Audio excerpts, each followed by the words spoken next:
Amen. Price the lord. ಇವತ್ತು ನಾವು ದೇವರ ಕೃಪೆ ಅಂದರೆ ಏನೆಂಬುದಾಗಿ ವಾಕ್ಯದ ಮೂಲಕ ತಿಳಿದುಕೊಳ್ಳಲಿಕ್ಕೆ ಪ್ರಯತ್ನ ಪಡೋಣ. ದೇವರು ಎಷ್ಟು ಮಾತ್ರಕ್ಕೂ ನಮ್ಮ ಮೇಲೆ ಕೃಪೆಯನ್ನು ಸುರಿಸಿದ್ದಾರೆ ಎಂಬುದನ್ನು ನಾವು ಆತನ ವಾಕ್ಯದ ಮೂಲಕ ತಿಳಿದುಕೊಳ್ಳುವ. Thank you lord. ಹಾಲೆಲೂಯಾ. ಸ್ತೋತ್ರ ತಂದೆ.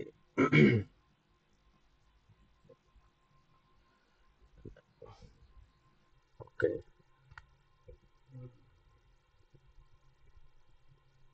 ಓಕೆ.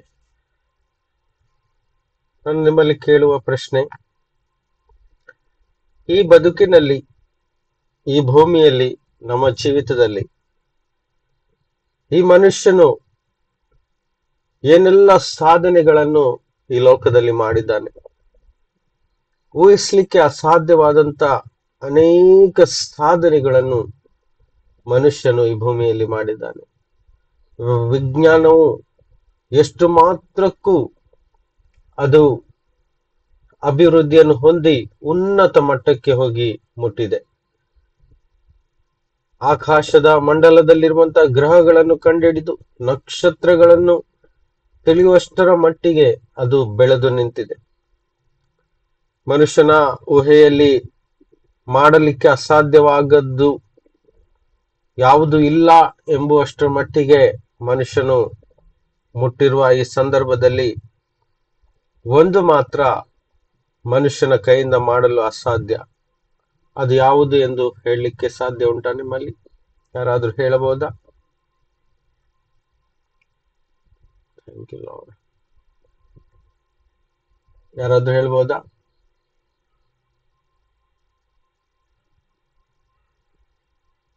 ಸರಿ. ಅಸಾಧ್ಯವಾದಂತ ಸಂಗತಿ ಯಾವುದು ಅಂತ ಹೇಳಿದ್ರೆ, ಮರಣ ಹೊಂದಿದಂತ ಒಂದು ವ್ಯಕ್ತಿಯನ್ನು ಪುನಃ ಜೀವ ಕೊಡಲು ಅಸಾಧ್ಯವಾಗಿದೆ. ಹೌದಲ್ವಾ? ಸತ್ತಂತ ಒಂದು ಮನುಷ್ಯನ ದೇಹಕ್ಕೆ ಪುನಃ ಜೀವ ಕೊಡಲು ಸಾಧ್ಯವೇ ಇಲ್ಲ. ಮನುಷ್ಯನ ಅನೇಕ ಸಂಗತಿಗಳನ್ನು ಇವತ್ತು ಮಾಡ್ತಾ ಇದ್ದಾನೆ, ಮುಂದೆ ಸಹ ಮಾಡ್ಲಿಕ್ಕಿದ್ದಾನೆ. ಆದ್ರೆ ಸತ್ತಂತ ವ್ಯಕ್ತಿಗೆ ಜೀವ ಕೊಡಲು ಮನುಷ್ಯನ ಬುದ್ಧಿಗೆ ಶಕ್ತಿ ಸಾಲದು. ಅದಕ್ಕೋಸ್ಕರ ನಾವು ದೇವರು ಈ ಮನುಷ್ಯನನ್ನು ಎಷ್ಟು ಮಾತ್ರಕ್ಕೂ ಪ್ರೀತಿಸಿ ಮನುಷ್ಯನನ್ನು ನಿರಂತರವಾಗಿ ತಳ್ಳಿ ಹಾಕದೆ ಆತನನ್ನು ಪುನಃ ಪುನಃ ತನ್ನ ಕಡೆಗೆ ಸೇರಿಸಬೇಕು, ಆತನ ಮೇಲೆ ಕರುಣೆ ತೋರ್ಬೇಕು, ಮನುಷ್ಯನಿಗೆ ಒಳ್ಳೆಯದನ್ನೇ ಮಾಡಬೇಕು ಎಂದು ದೇವರು ತನ್ನ ಹೃದಯದಲ್ಲಿ ಯಾವಾಗಲೂ ಆಲೋಚನೆಯನ್ನು ಮಾಡುತ್ತಾ ಬಂದರು. ಹೀಗಿರುವ ಸಂದರ್ಭದಲ್ಲಿ ನಾವು ಈ ವಾಕ್ಯಗಳನ್ನು ಓದಿ ದೇವರ ಆಲೋಚನೆಗಳನ್ನು ಏನೆಂಬುದನ್ನು ಈ ಸಮಯದಲ್ಲಿ ತಿಳ್ಕೊಳ್ಳಿಕ್ಕೆ ಪ್ರಯತ್ನ ಪಡುವ. ಎಫೆಸದವರಿಗೆ ಬರೆದ ಪತ್ರ 2ನೇ ಅಧ್ಯಾಯ ವಾಕ್ಯ 4ರಿಂದ ಒಂದೊಂದಾಗಿ 9 ತನಕ ಓದುವ. 4ನೇ ವಾಕ್ಯವನ್ನು ಈ ಸಮಯದಲ್ಲಿ ಓದುವ. 2:4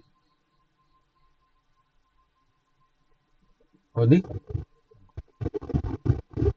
ಆದರೆ ಕರುಣಾನಿಧಿಯಾಗಿರುವ ದೇವರು ನಮ್ಮ ಮೇಲೆ ಮಹಾ ಪ್ರೀತಿಯನ್ನಿಟ್ಟು ಅಪರಾಧಗಳ ದೆಸೆಯಿಂದ ಸತ್ತವರಾಗಿದ್ದ ನಮ್ಮನ್ನು ಕ್ರಿಸ್ತನಿಗೆ ಬದುಕಿಸಿದನು. ಸಾಕು ನೋಡಿ. God, who is rich in mercy, because of his great love with which he loved us, even when we were dead in trespasses, made us alive together with Christ. ನೋಡಿ, ಅಪರಾಧಗಳ ದೆಸೆಯಿಂದ ಸತ್ತವರಾಗಿದ್ದ ನಮ್ಮನ್ನು ಕ್ರಿಸ್ತನೊಂದಿಗೆ ನಮ್ಮನ್ನು ಬದುಕಿಸಿದನು. ನೋಡಿ, ಇದು ಅಸಾಧ್ಯವಾದಂತ ಸಂಗತಿ ದೇವರು ಮಾಡಿ ತೋರಿಸಿದ್ದಾರೆ. ಹೌದಲ್ವಾ? ಅಸಾಧ್ಯವಾದಂತ ಸಂಗತಿ ದೇವರು ಮಾಡಿ ತೋರಿಸಿದ್ದಾರೆ. ಇವತ್ತು ಈ ಅಪರಾಧಗಳ ನಿಮಿತ್ತ ಮನುಷ್ಯನ ಜೀವಿತದಲ್ಲಿ ಬಂದಂತ ಕಷ್ಟ ನಷ್ಟಗಳು ಅಷ್ಟಿಷ್ಟಲ್ಲ. ಮನುಷ್ಯನು ಅನೇಕ ಪರಿಸ್ಥಿತಿಯಲ್ಲಿ ನಿರೀಕ್ಷೆಯನ್ನು ಕಳೆದುಕೊಂಡಿದ್ದವನಾಗಿದ್ದಾನೆ, ಭಯವನ್ನು ಪಡುವವನಾಗಿದ್ದಾನೆ, ಸಂಕಟವನ್ನು ಅನುಭವಿಸುವವನಾಗಿದ್ದಾನೆ, ಕಿರುಕುಳವನ್ನು ಅನುಭವಿಸುವವನಾಗಿದ್ದಾನೆ, ನೆಮ್ಮದಿ ಇಲ್ಲದವನಾಗಿದ್ದಾನೆ. ಮುಂದೇನಾಗುವುದು ಎಂಬ ಚಿಂತೆಗಳು ಅವನನ್ನು ಕಾಡ್ತಾ ಇದೆ. ರೋಗಗಳು ಮನುಷ್ಯನಿಗೆ ಕಾಡ್ತಾ ಇದೆ. ರೋಗದ ಚಿಂತೆ, ಭಯ ಮನುಷ್ಯನಲ್ಲಿದೆ. ಕೊನೆಗೆ ಅನೇಕ ಜನಗಳು ತಮ್ಮ ದಿನನಿತ್ಯದ ಆ ಒಂದು ಸಮಾಧಾನದ ಜೀವಿತವನ್ನು ಜೀವಿಸ್ಲಿಕ್ಕೂ ಸಹ ಒದ್ದಾಡ್ತಾ ಇದ್ದಾರೆ. ಕೆಲವರಿಗೆ ದಿನನಿತ್ಯದ ರೊಟ್ಟಿ ಸಿಗದೆ ಒದ್ದಾಡ್ತಾ ಇದ್ದಾರೆ, ಕೆಲಸ ಇಲ್ಲದೆ ಒದ್ದಾಡ್ತಾ ಇದ್ದಾರೆ. ಕೆಲವರು ಸಮಾಧಾನವಾಗಿ ಒಂದು ರಾತ್ರಿ ನಿದ್ದೆನೂ ಸಹ ನಿದ್ದೆ ಮಾಡದಂತೆ ಮಾನಸಿಕವಾಗಿ ದೈಹಿಕವಾಗಿಯೂ ಸಹ ನರಳಾಡ್ತಾ ಇದ್ದಾರೆ. ಮತ್ತು ಕೊನೆಗೆ ಮರಣಕ್ಕೂ ಸಹ ಈಡಾಗಿ ಯಾವುದೇ ನಿರೀಕ್ಷೆ ಇಲ್ಲದಂತ ಈ ಲೋಕದಲ್ಲಿ ಮನುಷ್ಯನು ಜೀವಿಸ್ತಾ ಇದ್ದಾನೆ. ಸೊ ಇದಕ್ಕೆಲ್ಲ ಕಾರಣ ಅಪರಾಧ, ಪಾಪ ಎಂಬುದು ನಮ್ಮೆಲ್ಲರಿಗೆ ತಿಳಿದಿದೆ. ಸೊ ಅಂಥ ಒಂದು ಪರಿಸ್ಥಿತಿಯಲ್ಲಿ ಇದ್ದಂತ ನಮ್ಮನ್ನು, ಅಂದರೆ ಆ ಪರಿಸ್ಥಿತಿಗೆ ಈ ವಾಕ್ಯ ಹೀಗೆ ಹೇಳ್ತದೆ, ಪಾಪಗಳ ದೆಸೆಯಿಂದ ಸತ್ತವರಾಗಿದ್ದೆವು. We all were dead. ನಾವೆಲ್ಲರೂ ಸತ್ತವರಾಗಿದ್ದೆವು. ನಮ್ಮಲ್ಲಿ ಜೀವ ಇಲ್ಲ, ನಿರೀಕ್ಷೆ ಇಲ್ಲ, ಸಮಾಧಾನ ಇಲ್ಲ. ಇಂಥ ಒಂದು ಪರಿಸ್ಥಿತಿಯಲ್ಲಿದ್ದ ನಮ್ಮನ್ನು ದೇವರು ತನ್ನ ಮಹಾ ಕರುಣೆಯಿಂದ ನಮ್ಮ ಮೇಲೆ ಪ್ರೀತಿಯನ್ನಿಟ್ಟು ನಮ್ಮನ್ನು ಕ್ರಿಸ್ತ ಯೇಸುವಿನಲ್ಲಿ ಬದುಕಿಸಿದನು, ಜೀವವನ್ನು ಕೊಟ್ಟನು. ಇದಕ್ಕೆ ಅರ್ಥ ಕೃಪೆ ಅಂತ. ಇದರ ಅರ್ಥವೇ ಕೃಪೆ ಎಂಬುದಾಗಿ. ನೋಡಿ, ಈ ಅಪರಾಧಗಳ ದೆಸೆಯಿಂದ ಸತ್ತವರಾಗಿದ್ದ ನಮ್ಮನ್ನು, ಆ ಒಂದು ಪರಿಸ್ಥಿತಿಯಲ್ಲಿ ನಮ್ಮನ್ನು ಕಾಪಾಡಲಿಕ್ಕೆ ಭೂಮಿಯಲ್ಲಿ ಯಾವುದೊಂದು ಶಕ್ತಿಯೂ ಮುಂದೆ ಬರಲಿಲ್ಲ. ಇವತ್ತು ಸಹ ಇಲ್ಲ ಆ ಶಕ್ತಿ, ಅಲ್ವಾ? ಇವತ್ತು ಸಹ ಶಕ್ತಿ ಇಲ್ಲ ಕಾಪಾಡಲಿಕ್ಕೆ. ಲೋಕದಲ್ಲಿ ಅನೇಕ ಜಾತಿ ಧರ್ಮಗಳುಂಟು, ಅನೇಕ ನಂಬಿಕೆಗಳುಂಟು, ಅನೇಕ ದೇವರುಗಳಿದ್ದಾರೆ ಅಂತ ಜನರು ನಂಬ್ತಾರೆ. ಆದರೆ ಎಲ್ಲಿಯೂ ಸಹ ನಿತ್ಯ ರಕ್ಷಣೆ,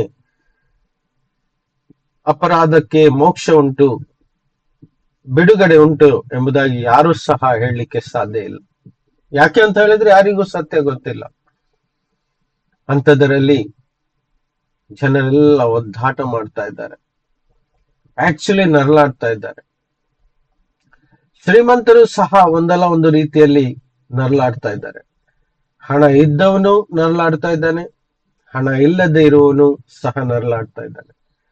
ಯಾವ ವ್ಯಕ್ತಿಯ ಜೀವಿತದಲ್ಲಿ ತನ್ನ ಜೀವಿತಕ್ಕೆ ಒಂದು ಸಂಪೂರ್ಣತೆ ಅಂದ್ರೆ ಸಂಪೂರ್ಣವಾದ ಜೀವಿತ ತಾನು ಜೀವಿಸ್ತಾ ಇದ್ದೀನಿ ಎಂಬುದಕ್ಕೆ ಅವನಲ್ಲಿ ಯಾವುದೊಂದು ನಿರ್ಣಯ ಇಲ್ಲ. ತಾನು ಚೆನ್ನಾಗಿ ಬದುಕ್ತಾ ಇದ್ದೀನಿ, ನನ್ನ ಜೀವಿತವು ಸಾರ್ಥಕವಾಗಿದೆ ಅಂತ ಹೇಳಲಿಕ್ಕೆ ಯಾರಲ್ಲಿಯೂ ಸಹ ಮಾತು ಇಲ್ಲ. ಯಾಕಂದ್ರೆ ಅಂಥ ಲೋಕದಲ್ಲಿ ಜೀವಿಸ್ತಾ ಇದ್ದಾರೆ. ಸೊ ಇಂಥ ಕಂಡೀಷನ್ ಅಲ್ಲಿ ಇರುವಂತ ಈ ಲೋಕದಲ್ಲಿ ದೇವರು, ಅದು ಎಂಥ ದೇವರು? ಕರುಣಾನಿಧಿಯಾಗಿರುವ ದೇವರು. ಈ ವಾಕ್ಯವನ್ನು ಅಂಡರ್ಲೈನ್ ಮಾಡ್ಕೊಳ್ಳಿ. ಕರುಣೆಯಿಂದ ತುಂಬಿದಂತ ದೇವರು. ಅದಕ್ಕೆ ನಿಧಿ ಅಂತ ಕನ್ನಡ ಶಬ್ದ ತುಂಬಾ ಚೆನ್ನಾಗಿ ಕೊಟ್ಟಿದ್ದಾರೆ, ಹೌದಾ? ಕೆಲವರು ಹೇಳ್ತಾರೆ ನಿಧಿ ಸಿಕ್ಕಿದೆ ಅಂತ, ಹೌದಾ? ಟ್ರೆಜರ್ ಅಂತ ಹೇಳ್ತಾರೆ. ಅದು ಸಿಕ್ಕಿಬಿಟ್ರೆ ಅವ್ರ ಜೀವನದಲ್ಲಿ ಅವರು ಸಾರ್ಥಕವಾದಾಗೆ ಅಂತ ಅಂದ್ಕೊಳ್ತಾರೆ. ಯಾಕೆ? ಅದು ಅವರ ಇಡೀ ಜೀವಮಾನ ಕಾಲವೆಲ್ಲ ಅವರು ಜೀವಿಸಬಹುದು ಆ ನಿಧಿಯ ಮುಖಾಂತರ. ನಿಧಿ ಸಿಕ್ಕಿದ್ರೆ ಸಾಕು, ಅವ್ರ ಇಡೀ ಜೀವಮಾನ ಕಾಲವೆಲ್ಲ ಅವರಿಗೆ ಜೀವಿಸ್ಲಿಕ್ಕೆ ಅದು ಸಹಾಯವಾಗ್ತದೆ, ಹೌದಾ? ಹಾಗಿರುವ ವೇಳೆಯಲ್ಲಿ ಕರುಣಾನಿಧಿಯಾಗಿರುವ ದೇವರು ನಿಜವಾದ ನಿಧಿಯಾಗಿರುವ ಕೃಪೆ ಅಥವಾ ಕರುಣೆಯನ್ನು ನಮಗೋಸ್ಕರ ದಯಪಾಲಿಸಿದ್ದಾರೆ. ಆ ಕರುಣೆಗೆ ಕೃಪೆ ಅಂತ ಹೇಳ್ತಾರೆ. ಇನ್ನೊಂದು ಹೆಸರು ಕರುಣೆ, ಕೃಪೆಗೆ ಇನ್ನೊಂದು ಹೆಸರು ಕರುಣೆ ಅಂತ ಹೇಳ್ಬೋದು. ಇಂಗ್ಲಿಷ್ ಅಲ್ಲಿ ಈ ರೀತಿಯಾಗಿ ಬರೆದಿದೆ, god is rich in mercy. ಅಂದ್ರೆ ದೇವರು ಕರುಣೆ ತೋರಿಸುವುದರಲ್ಲಿ ತುಂಬಾ ಶ್ರೀಮಂತವಾಗಿರುವ ದೇವರು. Praise the Lord. ನಾವು ಮಾಡಿದ ಅಪರಾಧಗಳಿಗೆ ಒಂದೇ ಸಲ ದಂಡನೆಯನ್ನು ಕೊಡದ ದೇವರು, ತಾಳ್ಮೆಯನ್ನು ಇಟ್ಟುಕೊಂಡು ನಮಗೋಸ್ಕರ ಸಹಿಸುವ ದೇವರು, ನಮ್ಮ ಅಪರಾಧಗಳನ್ನು ಕ್ಷಮಿಸಬೇಕೆಂದು ಒಂದು ಇಚ್ಛೆಯನ್ನು ಇಟ್ಕೊಳ್ಳುವ ದೇವರು, ಅವರಿಗೆ ಕರುಣಾನಿಧಿಯಾಗಿರುವ ದೇವರು ಅಂತ ಹೇಳ್ತಾರೆ. ನಮ್ಮ ಅಪರಾಧಕ್ಕೆ ಬೆಲೆ ಕಟ್ಟಲಿಕ್ಕೆ ಯಾವ ಅಮೂಲ್ಯವಾದ ವಸ್ತುಗಳು ನಮ್ಮ ಹತ್ತಿರ ಇಲ್ಲವಾಗಿತ್ತು. ಇವತ್ತು ಸಹ ಇಲ್ಲ, ಮುಂದೆ ಸಹ ಇರಲ್ಲ. ಏನಾದ್ರೂ ಕೊಟ್ಬಿಟ್ಟು ನಮ್ಮ ಅಪರಾಧಗಳನ್ನು ಪಾಪಗಳನ್ನು ಪರಿಹಾರ ಮಾಡುವ ಅಂತ ಹೇಳಿದ್ರೆ ಕೊಡ್ಲಿಕ್ಕೆ ಅಂತ ಬೆಲೆ ಬಾಳುವ ವಸ್ತು ನಮ್ಮಲ್ಲಿ ಇವತ್ತು ಸಹ ಇಲ್ಲ, ಅಂದು ಸಹ ಇಲ್ಲ ಆಗಿತ್ತು. ಅಂತ ಸ್ಥಿತಿಯಲ್ಲಿಯೂ ಸಹ ದೇವರು ತನ್ನ ಮಹಾ ಕರುಣೆಯನ್ನು, ಮಹಾ ಪ್ರೀತಿಯನ್ನು ತೋರಿಸಿ ನಮ್ಮನ್ನು ಆ ಒಂದು ಅಪರಾಧಗಳ ದೆಸೆಯಿಂದ, ತಪ್ಪಿನ ದೆಸೆಯಿಂದ, ಹೌದಾ, ನಮ್ಮ ಮೇಲೆ ಶಿಕ್ಷೆ ಆಗ್ಬೇಕಿತ್ತು, ಆ ಶಿಕ್ಷೆ ದೆಸೆಯಿಂದ ನಮ್ಮನ್ನು ಕಾಪಾಡಿದ್ರು. ಇವತ್ತು ಒಬ್ಬ ವ್ಯಕ್ತಿ ಕೊಲೆ ಮಾಡಿಬಿಟ್ಟು ಅವನಿಗೆ ಎಷ್ಟೋ ವರ್ಷಗಳು ಜೈಲು ಶಿಕ್ಷೆ ಆಗ್ತದೆ. ಜೈಲು ಶಿಕ್ಷೆಗೆ ಹೋದಾಗ ಆ ವ್ಯಕ್ತಿ ಅಷ್ಟು ವರ್ಷ ಜೈಲಲ್ಲಿ ಇರ್ಬೇಕಾಗತ್ತೆ. ಲಾಯರ್ಸ್ಗಳು ಎಷ್ಟೇ ಪ್ರಯತ್ನ ಪಟ್ಟರು ಕಾನೂನನ್ನು ಮೀರಿ ಏನು ಮಾಡ್ಲಿಕ್ಕೆ ಸಾಧ್ಯವಾಗುವುದಿಲ್ಲ. ಅನೇಕ ಸುಳ್ಳು ಸಾಕ್ಷಿಗಳನ್ನೆಲ್ಲ ಹುಟ್ಟಾಕಿಸಿ ಅವನಿಗೆ ತಪ್ಪಿಸ್ಲಿಕ್ಕೆ ನೋಡ್ತಾರೆ. ಹಣ ಇದ್ದವರು ಸುಳ್ಳು ಸಾಕ್ಷಿಗಳನ್ನೆಲ್ಲ ತಯಾರು ಮಾಡ್ತಾರೆ. ಆದ್ರೆ ಒಂದು ಸಾಧಾರಣ ಪಾಪಿಗೆ, ಕೊಲೆ ಮಾಡಿದಂತ ವ್ಯಕ್ತಿಗೆ ಆ ಜೈಲಿನಿಂದ ತಪ್ಪಿಸಿಕೊಳ್ಳಿಕ್ಕೆ ಒಂದು ವಕೀಲು ಸಹ ಸಹಾಯ ಮಾಡ್ಲಿಕ್ಕೆ ಆಗುವುದಿಲ್ಲ. ಅಂತ ಕಂಡೀಷನ್ ಅಲ್ಲಿ ಅವನು ಎಷ್ಟು ವರ್ಷ ಕೋರ್ಟ್ ಅವನಿಗೆ ತೀರ್ಮಾನ ಮಾಡಿರುತ್ತೋ ಅಥವಾ ಕೊನೆಗೆ ಗಲ್ಲು ಶಿಕ್ಷೆ ಸಹ ಆಗ್ಬಹುದು. ಸೊ ಅಂತ ಪರಿಸ್ಥಿತಿಯಲ್ಲಿ ಅವನ ಜೀವಿತ ಜೈಲಲ್ಲೇ ಕಳೆದು ಹೋಗ್ತದೆ. ಕೊನೆಗೆ ಮರಣದಂಡನೆಯೂ ಸಹ ಉಂಟಾಗ್ಲಿಕ್ಕೆ ಸಾಧ್ಯತೆ ಉಂಟು, ಹೌದಾ. ಸೊ ಅಲ್ಲಿ ಕಾಪಾಡ್ಲಿಕ್ಕೆ ಯಾರೂ ಸಹ ಇಲ್ಲ ಎಂಬುದು ಸತ್ಯ ನಮಗೆ ಗೊತ್ತಿದೆ. ಹಾಗಾದ್ರೆ ಆತ್ಮಿಕ ಲೋಕದಲ್ಲಿಯೂ ಸಹ ನಮ್ಮ ಆತ್ಮಗಳ ರಕ್ಷಣೆಗಾಗಿ, ಅಂದ್ರೆ ಮೋಕ್ಷಕ್ಕಾಗಿ ಒಂದು ರಕ್ಷಣೆ, ಒಂದು ಪರಿಹಾರ ಎಂಬುದು ಈ ಜಗತ್ತಿಗೆ ಇಲ್ಲವೇ ಇಲ್ಲ ಆಗಿತ್ತು. ಆದರೆ ಮಹಾ ಕರುಣೆಯಿಂದ ತುಂಬಿದಂತ ದೇವರು ಈ ಅನೇಕ ಲಕ್ಷಾಂತರ ಕೋಟ್ಯಾಂತರ ಜನಗಳ ಮಧ್ಯದಲ್ಲಿ ಇದ್ದಂತ ನಮ್ಮನ್ನು ಪತ್ತೆ ಹಚ್ಚಿ, ನಮ್ಮನ್ನು ಒಬ್ಬೊಬ್ಬರನ್ನು ಹುಡುಕಿಕೊಂಡು ಬಂದು, ನಮ್ಮನ್ನು ಪ್ರೀತಿಸಿ, ನಮ್ಮ ಮೇಲೆ ಕರುಣೆ ತೋರಿಸಿ, ನಾವು ಸಹ ಪಾಪದಲ್ಲಿ ಬಿದ್ದಿರುವಾಗಲೂ ಸಹ ನಮ್ಮನ್ನು ಪ್ರೀತಿಸಿ ನಮ್ಮನ್ನು ಕರೆದಾತನು. ನಾವು ಅದಕ್ಕೆ ಯೋಗ್ಯರಲ್ಲವಾಗಿತ್ತು. ನಮಗಿಂತ ಒಳ್ಳೆ ವ್ಯಕ್ತಿಗಳು ನಮ್ಮ ಅಕ್ಕಪಕ್ಕದಲ್ಲಿ, ನಮ್ಮ ಊರಲ್ಲಿ ಇದ್ದಿದ್ದರು. ಆದರೂ ಸಹ ನಮ್ಮನ್ನೇ ಅವರು ಕರೆದು ತನ್ನ ರಕ್ತದಿಂದ ತೊಳೆದು ಸತ್ಯಗಳನ್ನು ತೋರಿಸಿ, ನಾನೇ ನಿಜವಾದ ರಕ್ಷಕನು ಎಂದು ತಿಳಿಸಿ, ನಮಗೆ ಆ ಪ್ರಕಟಣೆಯನ್ನು ಕೊಟ್ಟು, ನಮ್ಮನ್ನು ಮಾನಸಾಂತರ ಪಡಿಸಿ, ನಮ್ಮ ಹೃದಯದಲ್ಲಿ ಆ ಬೆಳಕನ್ನು ಕೊಟ್ಟು, ನಮ್ಮೊಳಗಿದ್ದಂತ ಎಲ್ಲಾ ಅಂಧಕಾರವನ್ನು ತೆಗೆದುಹಾಕಿ ಎಲ್ಲಾ ಅಪರಾಧಗಳನ್ನು ಪೂರ್ಣವಾಗಿ ಕ್ಷಮಿಸಿದರು. ಹುಟ್ಟಿದಂದಿನಿಂದ ಇಂದಿನವರೆಗೂ ಮಾಡಿದಂತ ಎಲ್ಲಾ ತಪ್ಪುಗಳನ್ನು ಕ್ಷಮಿಸಿ ನಮಗೆ ಆ ದಯೆ, ಕರುಣೆಯನ್ನು ತೋರಿಸಿ ನಮಗೆ ಬಿಡುಗಡೆ ಮಾಡಿದರು. ಕೋರ್ಟಲ್ಲಿ ಕೆಲವೊಮ್ಮೆ ನಿರ್ಣಯ ಆಗುತ್ತೆ, ಪಾಪಿಗೆ ಈತನು ಇವಾಗ ಅಪರಾಧಿ ಅಲ್ಲ, ಕೈದಿ ಇವಾಗ ಬಿಡುಗಡೆ ಆಗಿದ್ದಾನೆ ಎನ್ನುವ ಕೋರ್ಟಿನಲ್ಲಿ ತೀರ್ಪು ಬರುವಾಗ ಕೈದಿಯು ತುಂಬಾ ಸಂತೋಷಗೊಂಡು ಆ ಕೋರ್ಟಿನಿಂದ ಆ ಸರ್ಟಿಫಿಕೇಟ್ ಅನ್ನು ಕೈಯಲ್ಲಿ ಇಟ್ಕೊಂಡು ತನ್ನ ಮನೆಗೆ, ತನ್ನ ಊರಿಗೆ ಅವನು ಹೊರಟು ಬರ್ತಾನೆ. ಅದೇ ರೀತಿಯಾಗಿ ಬಂದಿ ಗೃಹದಲ್ಲಿ ಕೈದಿಗಳ ಆ ಸ್ಥಾನದಲ್ಲಿದ್ದಂತ ನಾವು ಒಬ್ಬೊಬ್ಬರು ನಮ್ಮನ್ನು ಕರೆದು ಆ ಕೈದಿ ಗೃಹಕ್ಕೆ ಬಂದು, ಅಂದ್ರೆ ನಮ್ಮ ಅಪರಾಧವುಳ್ಳ ಜೀವಿತದಲ್ಲಿ ಬಂದು ಕರ್ತನು ನಮ್ಮನ್ನು ಕರೆದು, ಯೇಸು ಒಳ್ಳೆಯ ಅಡ್ವೊಕೇಟ್ ಆಗಿ ದೇವರ ಮುಂದೆ ನಮ್ಮನ್ನು ಬಿಡುಗಡೆ ಮಾಡುವುದಕ್ಕೋಸ್ಕರ ಆ ಬಿಡುಗಡೆ ಪತ್ರವಾಗಿರುವಂತ ತನ್ನ ರಕ್ತ ತೋರಿಸಿ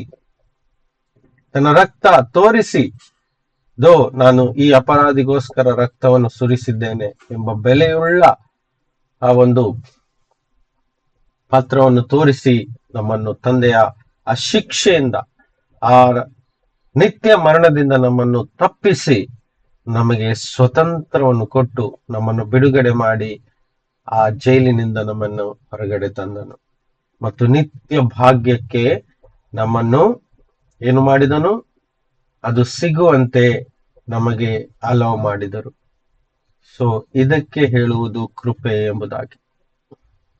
ಇವತ್ತು ನಾವುಗಳು ನಮ್ಮ ಜೀವನದಲ್ಲಿ ರಕ್ಷಣೆ ಹೊಂದಿರುವರಾದ ನಾವುಗಳು ನಮ್ಮ ಜೀವನದಲ್ಲಿ ಚಿಕ್ಕ ಪುಟ್ಟ ದುಃಖ, ಕೊರತೆಗಳು, ಹಣ, ಮನೆ, ಭವಿಷ್ಯ, ಬಟ್ಟೆ, ಹೌದಾ, ಚಿಕ್ಕ ಪುಟ್ಟ ಅವಶ್ಯಕತೆಗಳು ತೀರದೇ ಇರುವಾಗ ದುಃಖ ಪಡ್ತೀವಿ.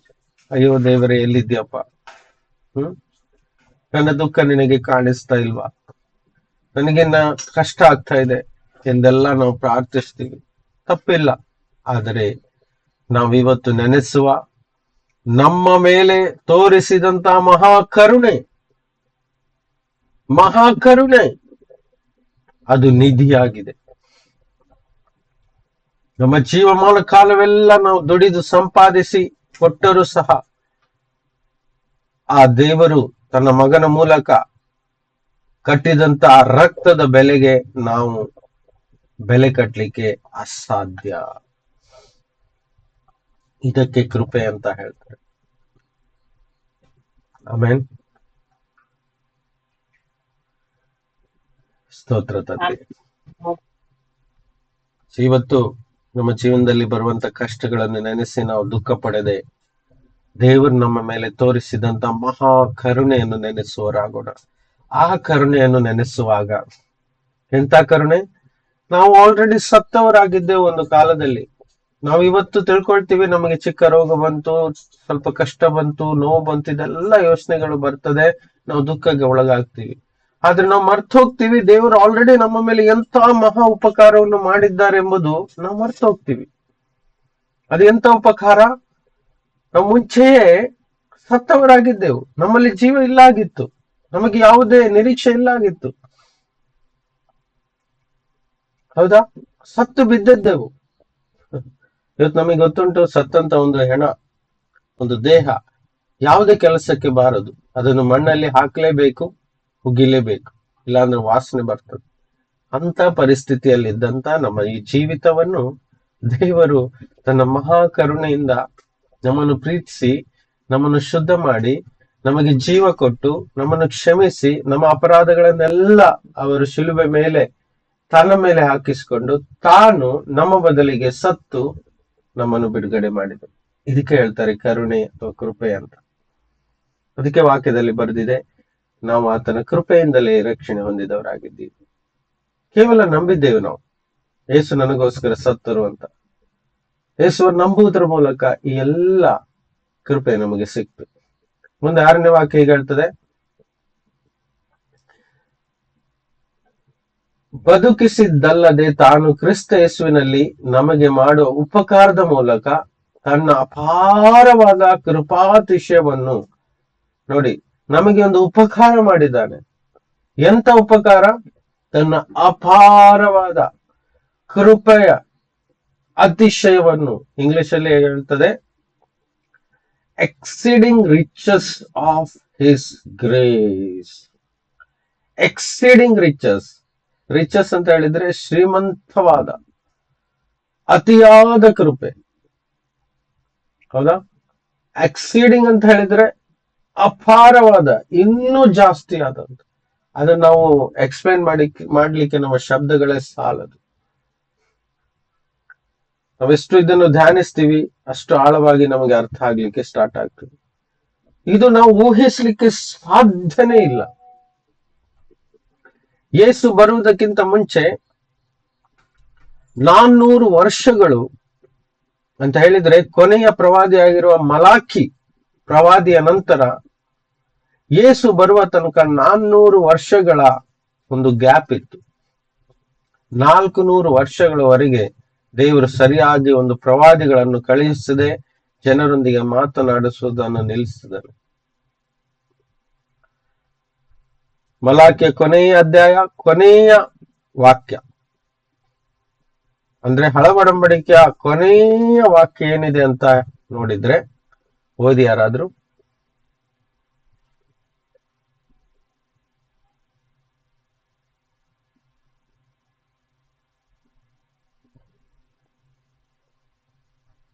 ಓದಿ ಯಾರಾದ್ರೂ. ಮಲಾಕಿ ಕೊನೆಯ ಅಧ್ಯಾಯ ಕೊನೆಯ ವಾಕ್ಯ. ಅವನು ತಂದೆಗಳ ಮನಸ್ಸನ್ನು ಮಕ್ಕಳ ಕಡೆಗೂ, ಮಕ್ಕಳ ಮನಸ್ಸನ್ನು ತಂದೆಗಳ ಕಡೆಗೂ ತಿರುಗಿಸುವನು. ಆಮೇಲೆ ಅಷ್ಟೇ ಇದೆಯಾ? ಹೌದು ಬ್ರದರ್. 6ನೇ ವಾಕ್ಯ, ಅಧ್ಯಾಯದ 6ನೇ ವಾಕ್ಯ. ಒಂದು ವಾಕ್ಯ ಮೇಲಿಂದ ಓದಿ. ನಾನು ಬಂದು ದೇಶವನ್ನು ಶಾಪದಿಂದ ಹತ ಮಾಡದಂತೆ ಯೆಹೋವನ ಆಗಮನದ ಭಯಂಕರವಾದ ಮಹಾದಿನವು ಬರುವುದಕ್ಕೆ ಮುಂಚೆಯೇ ಪ್ರವಾದಿಯಾದ ಎಲಿಯನನ್ನು ನಿಮ್ಮ ಬಳಿಗೆ ಕಳುಹಿಸುವೆನು. ಅವನು ತಂದೆಗಳ ಮನಸ್ಸನ್ನು ಮಕ್ಕಳ ಕಡೆಗೂ, ಮಕ್ಕಳ ಮನಸ್ಸನ್ನು ತಂದೆಗಳ ಕಡೆಗೂ ತಿರುಗಿಸುವನು. ಆಮೇಲೆ ಇಂಗ್ಲಿಷ್ ಅಲ್ಲಿ ಕರೆಕ್ಟ್ ಆದ ಲಾಸ್ಟ್ ವರ್ಡ್ ಏನಿದೆ ನೋಡಿ, ಇಂಗ್ಲಿಷ್ ಅಲ್ಲಿ ಎ ಕರ್ಸ್ ಅಂತ ಇದೆ. Strike the earth with curse ಅಂತ ಇದೆ, ಹೌದಾ? I come and strike the earth with curse. Yes sister. Strike ಅದರಲ್ಲಿ ಉಂಟು. He will turn the hearts of the fathers to their children and the hearts of the children to their fathers, or else I will come and strike the land with total destruction. Yeah, NKJV ಹೀಗೆ ಹೇಳ್ತದೆ, I will come and strike the earth with a curse. Curse curse ಅಂತ ಹೇಳಿದ್ರೆ destruction, ಹಾಳು ಮಾಡುವಂಥದ್ದು. ಹೌದಾ? ಅಲ್ಲಿಂದ ಹಿಡಿದು ನಿಜವಾಗಿಯೂ ಆ ಶ್ರಾಪ 400 ವರ್ಷಗಳು, ಅಂದ್ರೆ ಯೇಸು ಬರುವವರೆಗೂ 400 ವರ್ಷಗಳ ಒಂದು ಅವಧಿ ಇದೆ. ಮಲಾಕಿ ಪ್ರವಾದಿ ಮತ್ತು ಯೇಸುವಿನ ಮಧ್ಯದಲ್ಲಿ 400 ವರ್ಷಗಳ ಅಂತರ ಇದೆ. ಅಲ್ಲಿ ತನಕ ಯಾವ ಹೋಪ್ ಇರ್ಲಿಲ್ಲ, ನಿರೀಕ್ಷೆ ಇಲ್ಲ. ಜನರಿಗೆ ಯಾವ ನಿರೀಕ್ಷೆ ಇಲ್ಲ. ದೇವರು ಮಾತನಾಡುವುದನ್ನು ನಿಲ್ಲಿಸ್ಬಿಟ್ರು. ಪ್ರವಾದಿಗಳೇ ಬರ್ಲಿಲ್ಲ. ಚಿಕ್ಕ ಪುಟ್ಟದಾಗಿ ಎಲ್ಲಾದ್ರೂ ವರ್ತಿಸಿರ್ಬಹುದು, ಆದ್ರೆ ನಮ್ಮ ಕೈಯಲ್ಲಿ ಬಂದಿರೋ ಬೈಬಲ್ ಪ್ರಕಾರ ನಾವು ನೋಡಬಹುದು. ಆದ್ರೆ ಯೇಸು ಬಂದ ಮೇಲೆ ಪುನಃ ಒಂದು ಜೀವ ತುಂಬಿಕೊಳ್ತು. ಹೌದಾ? ಎಂತ ಒಂದು ಕೃಪೆ ದೇವ್ರ ನಮ್ಮ ಮೇಲೆ ತೋರಿಸಿದ್ದಾನೆ ಅಂತ ಹೇಳಿದ್ರೆ, ನಿಜವಾಗಿಯೂ ನಾವು ಮಾಡುವಂತ ಉಪಕಾರ ಸ್ತುತಿ ಏನೂ ಅಲ್ಲ. ನಾವು ಚಿಕ್ಕ ಪುಟ್ಟ ವಿಷಯಗಳಿಗೋಸ್ಕರ ಅಳ್ತಾ ಇರ್ತೇವಲ್ವಾ? ಹೌದಲ್ವಾ? ಅಳ್ತಾ ಇರ್ತೇವೆ.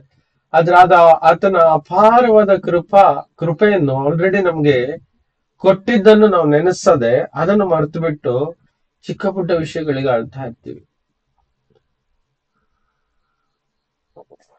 ಹೌದಲ್ವಾ? ನೋಡಿ 7ನೇ ವಾಕ್ಯ ಓದಿ, ಎಫೆಷಿಯನ್ಸ್ 2:7.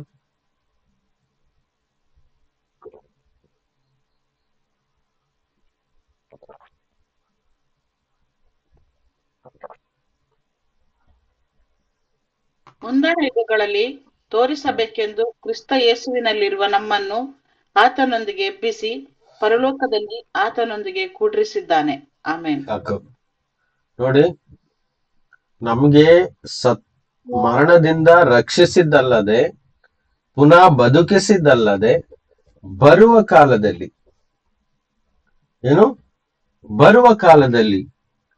ಅಂದ್ರೆ ಇನ್ನೊಂದು ಯುಗದಲ್ಲಿ, ಬರುವ ಯುಗದಲ್ಲಿ, ಅಂದ್ರೆ ಈ ಯುಗ ಮುಗೀತದೆ ಅಂತ ನಮಗೆ ಖಚಿತವಾಯ್ತು. ಈ ಭೂಮಿ ಆಕಾಶಗಳು ಸಂಪೂರ್ಣವಾಗಿ ಸರ್ವನಾಶ ಆಗ್ತದೆ ಅನ್ನೋದು ಖಚಿತವಾಯ್ತು. ಅಂದ್ರೆ ಇನ್ನೊಂದು ಯುಗ ಇದೆ, ಅಲ್ಲಿ ಹೊಸ ಭೂಮಿ ಹೊಸ ಆಕಾಶಗಳು ಉಂಟಾಗ್ತವೆ ಅಂತ ವಾಕ್ಯದಲ್ಲಿ ಬರೆದಿದೆ. ಹೌದಾ? ಅಲ್ಲಿ ಆ ಯುಗದಲ್ಲಿ ಈ ಕ್ರಿಸ್ತ ಯೇಸುವಿನಲ್ಲಿ ನಮಗೆ ಒಂದು ದೊಡ್ಡದಾದಂತ ಆಶೀರ್ವಾದ ಉಂಟು. ಅದೇನದು? ಕ್ರಿಸ್ತ ಯೇಸುವಿನೊಂದಿಗೆ ಎಬ್ಬಿಸಿ ಪರಲೋಕದಲ್ಲಿ ಆತನೊಂದಿಗೆ ಕೂಡ್ರಿಸಿದ್ದಾನೆ ಅಂತ ಹೇಳಿದ್ರೆ, ಬರುವ ಕಾಲದಲ್ಲಿ ನಾವು ಕ್ರಿಸ್ತನೊಂದಿಗೆ ಇರ್ತೀವಿ. ಅಲ್ಲಿ ದುಃಖ ಇಲ್ಲ, ಅಲ್ಲಿ ಶಾಪವಿಲ್ಲ, ಅಲ್ಲಿ ಹಸಿವಿಲ್ಲ, ಅಲ್ಲಿ ಬಂಧನಗಳಿಲ್ಲ, ಅಲ್ಲಿ ನಮ್ಮ ಶತ್ರು ಇಲ್ಲ, ಅಲ್ಲಿ ಕೊರತೆ ಇಲ್ಲ, ಅಲ್ಲಿ ಮರಣವಿಲ್ಲ. ನಿತ್ಯ ಸಮಾಧಾನದ ರಾಜ್ಯದಲ್ಲಿ ಕ್ರಿಸ್ತ ಯೇಸುವಿನೊಂದಿಗೆ ನಿತ್ಯ ನಿತ್ಯವಾಗಿ ಬದುಕಲಿಕ್ಕೆ ನಮ್ಮನ್ನು ಆರಿಸಿಕೊಂಡಾಯ್ತು ಕರ್ತನು. ಸೊ ಇದು ಎಂತ ಮಹಾಕೃಪೆ. ಇದನ್ನ ಯಾವುದನ್ನು ನಾವು ಊಹಿಸ್ಲಿರ್ಲಿಲ್ಲ, ಎಕ್ಸ್ಪೆಕ್ಟೇ ಮಾಡಿರ್ಲಿಲ್ಲ ಅಲ್ವಾ. ಒಂದು ಉದಾಹರಣೆ ಹೇಳಲಿಕ್ಕೆ ಇಷ್ಟಪಡ್ತೀನಿ. ಒಬ್ಬ ವ್ಯಕ್ತಿ 100 ಕೊಲೆ ಮಾಡ್ತಾನೆ, ಎಲ್ರಿಗೂ ಮೋಸ ಮಾಡ್ತಾನೆ, ವಂಚನೆ ಮಾಡ್ತಾನೆ ಮತ್ತು ಅನೇಕರನ್ನು ಮೋಸ ಮಾಡಿ ತುಂಬಾ ಹಣವನ್ನು ಗಳಿಸ್ತಾನೆ. ತಾನು ಆ ಹಣವನ್ನು ಎಂಜಾಯ್ ಮಾಡ್ತಾ ಇರ್ತಾನೆ. ಲೋಕದ ದೃಷ್ಟಿಯಲ್ಲಿ ಆ ವ್ಯಕ್ತಿ ಕೆಟ್ಟವನಾಗಿರ್ತಾನೆ. ಯಾಕಂದ್ರೆ ಎಲ್ಲರನ್ನು ದ್ವೇಷಿಸಿ, ಅನೇಕರನ್ನು ಹೊಡೆದು, ಅನೇಕರನ್ನು ಕೊಲೆ ಮಾಡಿ, ಅನೇಕರಿಂದ ವಂಚನೆ ಮಾಡಿ ಹಣವನ್ನೆಲ್ಲ ದೋಚಿಕೊಂಡು ಕೆಟ್ಟವನಾಗಿ ಬದುಕ್ತಾ ಇರುವಂತ ವ್ಯಕ್ತಿ ಇವತ್ತು ನಮ್ಮ ದೃಷ್ಟಿಯಲ್ಲಿ ಇದ್ದಾರೆ ಈ ಲೋಕದಲ್ಲಿ ಅಲ್ವಾ. ಕೆಟ್ಟದನ್ನು ಮಾಡ್ತಾ ಇರುವಂತ ವ್ಯಕ್ತಿಗಳು. ಸೊ ಅಂಥ ಕೆಟ್ಟ ವ್ಯಕ್ತಿ ಕೊನೆಗೆ ರೋಗಕ್ಕೆ ಈಡಾಗ್ತಾನೆ ಅಥವಾ ಯಾವುದೋ ಒಂದು ಕಷ್ಟದಲ್ಲಿ ಬೀಳ್ತಾನೆ. ಅವನಲ್ಲಿರುವ ಹಣ ಅವನನ್ನು ರಕ್ಷಿಸಲ್ಲ. ಅವನು ನರಳಾಡ್ತಾ ಇರ್ಬೇಕಾದ್ರೆ ಒಂದು ದಿನ ಯೇಸುವಿನ ಬಗ್ಗೆ ಅವನಿಗೆ ತಿಳಿತದೆ. ಯಾರೋ ಸುವಾರ್ತೆಯನ್ನು ಅವನಿಗೆ ಸಾರ್ತಾರೆ. ಕ್ರಿಸ್ತ ಯೇಸುವನನ್ನು ನಂಬುದಾದ್ರೆ ನೀನು ಮಾಡಿದ ಸರ್ವ ಪಾಪವು ಕ್ಷಮಿಸಲ್ಪಡ್ತದೆ. ನೀನು ಕ್ಷಮಿಸಲ್ಪಟ್ಟು ನೀನು ಸ್ವತಂತ್ರನಾಗ್ತೀಯ. ನಿನಗೆ ಪಾಪ ಕ್ಷಮೆ ಸಿಗ್ತದೆ, ಮೋಕ್ಷ ನಿನಗೆ ಸಿಗ್ತದೆ, ಪರಲೋಕ ರಾಜ್ಯ ನಿನಗೆ ಸಿಗ್ತದೆ ಎಂದು ಯಾರಾದ್ರೂ ಅವನಿಗೆ ಸಾರುವಾಗ ನಿನ್ನ ರೋಗವು ಸಹ ಕ್ಷಣದಲ್ಲಿ ಗುಣವಾಗ್ತದೆ ಅಂತ ಹೇಳಿದಾಗ ಆ ವ್ಯಕ್ತಿಯಲ್ಲಿ ನಂಬಿಕೆ ಉಂಟಾಗ್ತದೆ. ಯಾಕಂದ್ರೆ ಅವನು ಸೋತೋಗಿರ್ತಾನೆ ಜೀವನದಲ್ಲಿ. ಇಡೀ ಲೋಕವನ್ನು ಗಳಿಸ್ಲಿಕ್ಕೆ ಪ್ರಯತ್ನ ಪಟ್ಟು ಎಲ್ಲಾ ಈ ಲೋಕದ ಸಂತೋಷಗಳನ್ನು ಅನುಭವಿಸಿ ಕೊನೆಗೆ ರೋಗದಲ್ಲಿ ಬಿದ್ದು ನರಳಾಡ್ತಾ ಇರುವಾಗ ಅವನ ಜೀವಿತವು ನರಕವಾಗಿರುತ್ತೆ. ಅಂತ ಸಂದರ್ಭದಲ್ಲಿ ಯೇಸುವಿನ ಸುವಾರ್ತೆಯನ್ನು ನಂಬಿ ತನ್ನ ಜೀವಿತವನ್ನೆಲ್ಲ ಕರ್ತನಿಗೆ ಒಪ್ಪಿಸಿಕೊಟ್ಟು ನಾನು ಪಾಪಿ ಎಂದು ಕೂಗುತ್ತಾನೆ. ಯೇಸುವೇ ನನ್ನನ್ನು ರಕ್ಷಿಸು ಅಂತ ಹೇಳುವಾಗ ಯೇಸು ಅವನನ್ನು ತನ್ನ ರಕ್ತದಿಂದ, ತನ್ನ ಮಹಾ ಕರುಣೆಯಿಂದ, ತನ್ನ ಶ್ರೀಮಂತವುಳ್ಳ ಅತಿಯಾದ ಅಪಾರವಾದ ಕೃಪೆಯಿಂದ ಅವನನ್ನು ಕ್ಷಮಿಸಿ ತನ್ನ ರಕ್ತದಿಂದ ತೊಳೆದು ನಿತ್ಯ ಜೀವವನ್ನು ಅವನಲ್ಲಿ ತುಂಬುತ್ತಾರೆ ಮತ್ತು ಉಚಿತ ವರವಾಗಿರುವ ಪವಿತ್ರಾತ್ಮನನ್ನು ಅವನಿಗೆ ಕೊಡ್ತಾರೆ. ಅಂದಿನಿಂದ ಆ ವ್ಯಕ್ತಿ ಎಲ್ಲವನ್ನು ಮರೆತು ಇನ್ನು ಮೇಲೆ ದೋಷ ಇಲ್ಲದವನಾಗಿ ಅಂದಿನಿಂದ ಯೇಸುವನ್ನೇ ಸಾರುವವನಾಗಿ ಯೇಸುವಿನ ಸೇವೆ ಮಾಡ್ತಾ ಜೀವಿಸ್ತಾ ಇರ್ತಾನೆ ಅವನ ಕೊನೆ ಉಸಿರಿರುವವರೆಗೂ. ಸೊ ಅದೇ ಆ ವ್ಯಕ್ತಿಗೆ ಸಿಕ್ಕಂತ ಕೃಪೆ. ಇದಕ್ಕೆ ಅರ್ಥ ಕೃಪೆ ಅಂತ. ಅರ್ಥ ಆಗ್ತಾ ಇದೆಯಲ್ಲ? ಸೊ ಇಂಥ ಕೃಪೆ ದೇವರು ತನ್ನನ್ನು ನಂಬಿ ತನ್ನನ್ನು ಹಿಂಬಾಲಿಸುವವರು ಎಲ್ಲರಿಗೂ ದಯಪಾಲಿಸ್ತಾರೆ. ಇದನ್ನು ಇವತ್ತು ಬೇರೆಯವರಿಗೆ ಅರ್ಥ ಮಾಡಿಸಿಕೊಳ್ಳುವುದೇ ಬಹಳ ಕಷ್ಟವಾಗಿದೆ. ಆದರೆ ಯಾರ ಹೆಸರುಗಳು ಜೀವಿತದ ಪುಸ್ತಕದಲ್ಲಿ ಬರೆದಿದೆಯೋ, ಯಾರನ್ನೆಲ್ಲ ದೇವರು ಮೊದಲೇ ಎಣಿಸಿದ್ದಾರೆ ಇವರೆಲ್ಲ ರಕ್ಷಣೆಗೆ ಬರಬೇಕು ಅಂತ, ಮತ್ತು ನಮ್ಮೆಲ್ಲರ ಪ್ರಾರ್ಥನೆ ಈ ಊರಿಗೋಸ್ಕರ, ಅನೇಕ ಜನತೆಗೋಸ್ಕರ ಇರುವಾಗ ಖಂಡಿತವಾಗಿ ಒಬ್ಬೊಬ್ಬರನ್ನು ಕರ್ತನು ಆರಿಸಿಕೊಂಡು ಕರ್ಕೊಂಡು ಬರ್ತಾರೆ. ಆಮೇನ್, ಆಮೇನ್, ಆಮೇನ್. ಸೊ ಇದೇ ಕರುಣೆ, ಇದೇ ಪ್ರೀತಿ, ಇದೇ ಕೃಪೆಯಾಗಿದೆ. ಹೌದಾ? ಸೊ ಹಳೆ ಕಾಲದಲ್ಲಿ ಆದದ್ದು ಯಾವುದನ್ನು ಕರ್ತನು ನೆನಪಿಸಲ್ಲ. ಮುಂದೆ ಕರ್ತನನ್ನು ಹಿಂಬಾಲಿಸಿ ಜೀವಿಸುವವರಾದ ನಮಗೆ ಏನಾದ್ರೂ ಕೊರತೆ ಉಂಟಾಗುವುದಾ? ಅದರೆಲ್ಲದರಿಂದ ದೇವರು ಕಾಪಾಡುವರು. ಆಮೇಲೆ ಇದಕ್ಕೆ ಹೇಳ್ತಾರೆ ಕೃಪೆ ಅಂತ. ಇದು ನೋಡಿ ಮುಂದೆ 8ನೇ ವಾಕ್ಯ ಹೀಗೆ ಹೇಳ್ತದೆ, ನಂಬಿಕೆಯಿಂದನೇ ಅದು ನಮಗೆ ಸಿಕ್ತು. ನಂಬಿಕೆಯನ್ನು ಇಡುವುದರ ಮೂಲಕ, ಅಂದ್ರೆ ಯೇಸುವನ್ನು ನಂಬುವುದರ ಮೂಲಕವೇ ಆ ಕೃಪೆ ನಮಗೆ ಸಿಕ್ತು. ಆ ಕೃಪೆಯಿಂದಲೇ ನಮಗೆ ಆ ನಿತ್ಯ ಜೀವ, ರಕ್ಷಣೆ ನಾವು ಹೊಂದಿಕೊಂಡಿದ್ದೇವೆ. ಆ ರಕ್ಷಣೆ, ಆ ಕೃಪೆ ಅಥವಾ ಆ ಪರಲೋಕ ರಾಜ್ಯ ನಮ್ಮಿಂದ ಉಂಟಾದದ್ದಲ್ಲ, ಅದು ದೇವರ ಉಚಿತ ವರ. ಏನು? ಅದು ದೇವರ ಉಚಿತವಾದಂತ ವರ. ಮತ್ತು ನಾವು ಮಾಡಿದ ಯಾವುದೇ ಪುಣ್ಯ ಕ್ರಿಯೆಗಳಿಂದ ಅಲ್ಲ ಅದು ಸಿಕ್ಕಿದ್ದು, ಮತ್ತು ಹೊಗಳಿಕೊಳ್ಳುವುದಕ್ಕೆ ಯಾರಿಗೂ ಆಸ್ಪದವಿಲ್ಲ. ಅದು ಉಚಿತವಾಗಿ ನಮಗೆ ಸಿಕ್ಕಿದೆ. ಅದಕ್ಕೋಸ್ಕರ ಇವತ್ತು ಕರ್ತನನ್ನು ಆರಾಧಿಸುವರೆಲ್ಲರೂ ಆತ್ಮದಿಂದ ಮತ್ತು ಸತ್ಯದಿಂದ ಮಾತ್ರ ಆರಾಧಿಸಬೇಕು. ಲೋಕದ ಪ್ರಕಾರವಾದ ಯಾವುದೇ ನೇಮನಿಷ್ಠೆಗಳಿಂದ ನಾವು ದೇವರನ್ನ ಆರಾಧಿಸಿದ್ರೆ ಅದು ಸ್ವೀಕಾರ ಆಗುವುದೇ ಇಲ್ಲ. ಇವತ್ತು ಕ್ರಿಶ್ಚಿಯಾನಿಟಿ ಅನ್ನೋದು ಹೆಚ್ಚಿನದಾಗಿ ಸಾಂಪ್ರದಾಯಿಕವಾಗಿಬಿಟ್ಟಿದೆ. ಹೌದಾ? ಚರ್ಚ್ ಅನ್ನೋದು ಅಥವಾ ಕ್ರಿಶ್ಚಿಯಾನಿಟಿ ಅನ್ನೋದು ಮನುಷ್ಯರು ಹುಟ್ಟಿಸಿ ಹಾಕಿದಂತ ಒಂದು ಸಿಸ್ಟಮ್ ಆಗ್ಬಿಟ್ಟಿದೆ. ಹೌದಾ? ಸೊ ಅದಕ್ಕೋಸ್ಕರ ಈ ವಾಕ್ಯಗಳನ್ನು ಆಳವಾಗಿ ನಾವು ತಿಳ್ಕೊಳ್ಬೇಕು. ಯೇಸು ಕ್ರಿಸ್ತನು ಏನ್ ಮಾಡಿದ್ರು? ಲೋಕದ ಪ್ರಕಾರವಾಗಿರುವಂತ, ಲೋಕ ಪ್ರಕಾರವಾಗಿರುವುದು ಬಿಟ್ಬಿಡಿ, ಹಳ ಒಡಂಬಡಿಕೆಯಲ್ಲಿ ತಾನು ಕೊಟ್ಟಂತ ನೇಮನಿಷ್ಠೆಗಳು ಕಠಿಣವಾಗಿದ್ದವು. ಅದನ್ನು ಫಾಲೋ ಮಾಡ್ಲಿಕ್ಕೆ ಯೆರೂಸಲೇಮಿಗೆ ವರ್ಷಕ್ಕೆ 3 ಸಲ ಹೋಗ್ಲೇಬೇಕಿತ್ತು. ಇವತ್ತಾಗ್ತಿತ್ತ ನಮ್ಮಂದ? ಒಮ್ಮೆ ಹೋಗಿ ಬರ್ಲಿಕ್ಕೆ ಕಡಿಮೆ ಅಂದ್ರೆ ಹತ್ತಿರ 1 ಲಕ್ಷ ರೂಪಾಯಿ ಇಡಬೇಕು.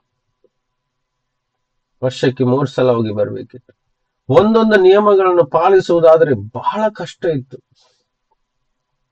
ಸಬ್ಬತ್ತನ್ನೇ ಪಾಲಿಸುವ ವಿಷಯ ನೋಡಿದ್ರೆ, ಶುಕ್ರವಾರ ಸಂಜೆಯಿಂದ ಶನಿವಾರ ಸಂಜೆವರೆಗೆ ಒಂದೇ ಒಂದು ಕೆಲಸ ಮಾಡ್ಲಿಕ್ಕಿಲ್ಲ. ಕೆಲಸ ಮಾಡಿದ್ರೆ ಮರಣ ಶಿಕ್ಷೆ ಇತ್ತು. ಅರ್ಥ ಆಗ್ತಾ ಇದೆಯಲ್ಲ? ಇಂಥ ಪರಿಸ್ಥಿತಿಯಲ್ಲಿ ದೇವರು ನಮ್ಮನ್ನು ಬಿಡುಗಡೆ ಮಾಡಿದ್ದಾರೆ. ಸ್ವತಂತ್ರವಾಗಿ ಇವತ್ತು ನಾವೇ ಆತನ ಆಲಯವಾಗಿ ನಮ್ಮೊಳಗೆ ಕ್ರಿಸ್ತನು ವಾಸಿಸುತ್ತಿರುವಾಗ ಒಳಗಡೆನೆ ಕ್ರಿಸ್ತನನ್ನು ಆರಾಧಿಸುವುದು, ಯಾವ ಕ್ಷಣದಲ್ಲೇ ಆದ್ರೂ ಆತನನ್ನು ಆರಾಧಿಸಬಹುದು. ಯೆರೂಸಲೇಮಿಗೆ ಹೋಗುವ ಅವಶ್ಯಕತೆ ಇಲ್ಲ ಅಂತ ಯೇಸು ಸ್ವಾಮಿ ಯೋಹಾನ 4:21 ಹೇಳಲಿಕ್ಕೆ ಆರಂಭಿಸಿದ್ರು. ಇನ್ನು ಮೇಲೆ ಯೆರೂಸಲೇಮಿಗೆ ಹೋಗೋದು ಬೇಡ, ಬೇರೆ ಪರಿಶುದ್ಧ ಸ್ಥಳಕ್ಕೆ ಹೋಗೋದು ಬೇಡ, ದೊಡ್ಡ ದೊಡ್ಡ ಚರ್ಚ್ ಎಂಬ ಕಟ್ಟಡಗಳಿಗೆ ಹೋಗುವ ಅವಶ್ಯಕತೆ ಇಲ್ಲ, ದೊಡ್ಡ ದೊಡ್ಡ ಹೆಸರುವಾಸಿಯುಳ್ಳ ಸೇವಕರ ಹತ್ತಿರ ಹೋಗಿ ಪ್ರಾರ್ಥನೆ ಮಾಡಿಕೊಳ್ಳುವ ಅವಶ್ಯಕತೆ ಇಲ್ಲ. ಅದೇ ಸರ್ವಶಕ್ತನಾದ ದೇವರು ಪರಿಶುದ್ಧಾತ್ಮನ ರೂಪದಲ್ಲಿ ನಮ್ಮ ಒಳಗಡೆ ಇವತ್ತು ವಾಸಿಸಿದ್ದಾನೆ. ನಾವೇ ಜೀವಂತ ದೇವರ ಆಲಯವಾಗಿದ್ದೇವೆ. ಇದೇ ಕೃಪೆ. ದೇವರು ನಮ್ಮೊಳಗಡೆ ಬಂದ್ಬಿಟ್ಟಿದ್ದಾನೆ. ಪರಲೋಕವನ್ನೇ ತ್ಯಜಿಸಿ ದೇವರು ಪಾಪಿಯಾಗಿದ್ದಂತ ನಮ್ಮ ಶರೀರದೊಳಗೆ ಬಂದು ವಾಸ ಮಾಡಿದ್ದೇ ಆತನ ಕೃಪೆ. ಎಷ್ಟು ಅದ್ಭುತ ಇದು ಅಲ್ವಾ? ನಾವೇನ್ ಮಾಡ್ತೀವಿ? ನಮ್ಮ ಜೀವನದಲ್ಲಿ ಇರುವಂತ ದುಃಖಗಳನ್ನು ನೆನೆಸ್ಕೊಂಡು ನಾವು ವ್ಯಥೆ ಪಡ್ತಾ ಇರ್ತೀವಿ. ಅದ್ರ ಒಳಗಡೆ ಯಾರು ಬಂದು ಕೂತಿದ್ದಾರೋ ಅವ್ರನ್ನ ಮರ್ತು ಬಿಡ್ತೀವಿ. ಯಾವಾಗ ಈ ಸತ್ಯಗಳನ್ನು, ಈ ಪ್ರಕಟಣೆಗಳನ್ನು ನಾವು ಮರೆತು ಹೋಗ್ತೀವಿ, ಆವಾಗ ದುಃಖಗಳನ್ನು ಸೈತಾನನು ತಂದು ನಮ್ಮ ಮನದಲ್ಲಿ ಹಾಕಿಬಿಡ್ತಾನೆ.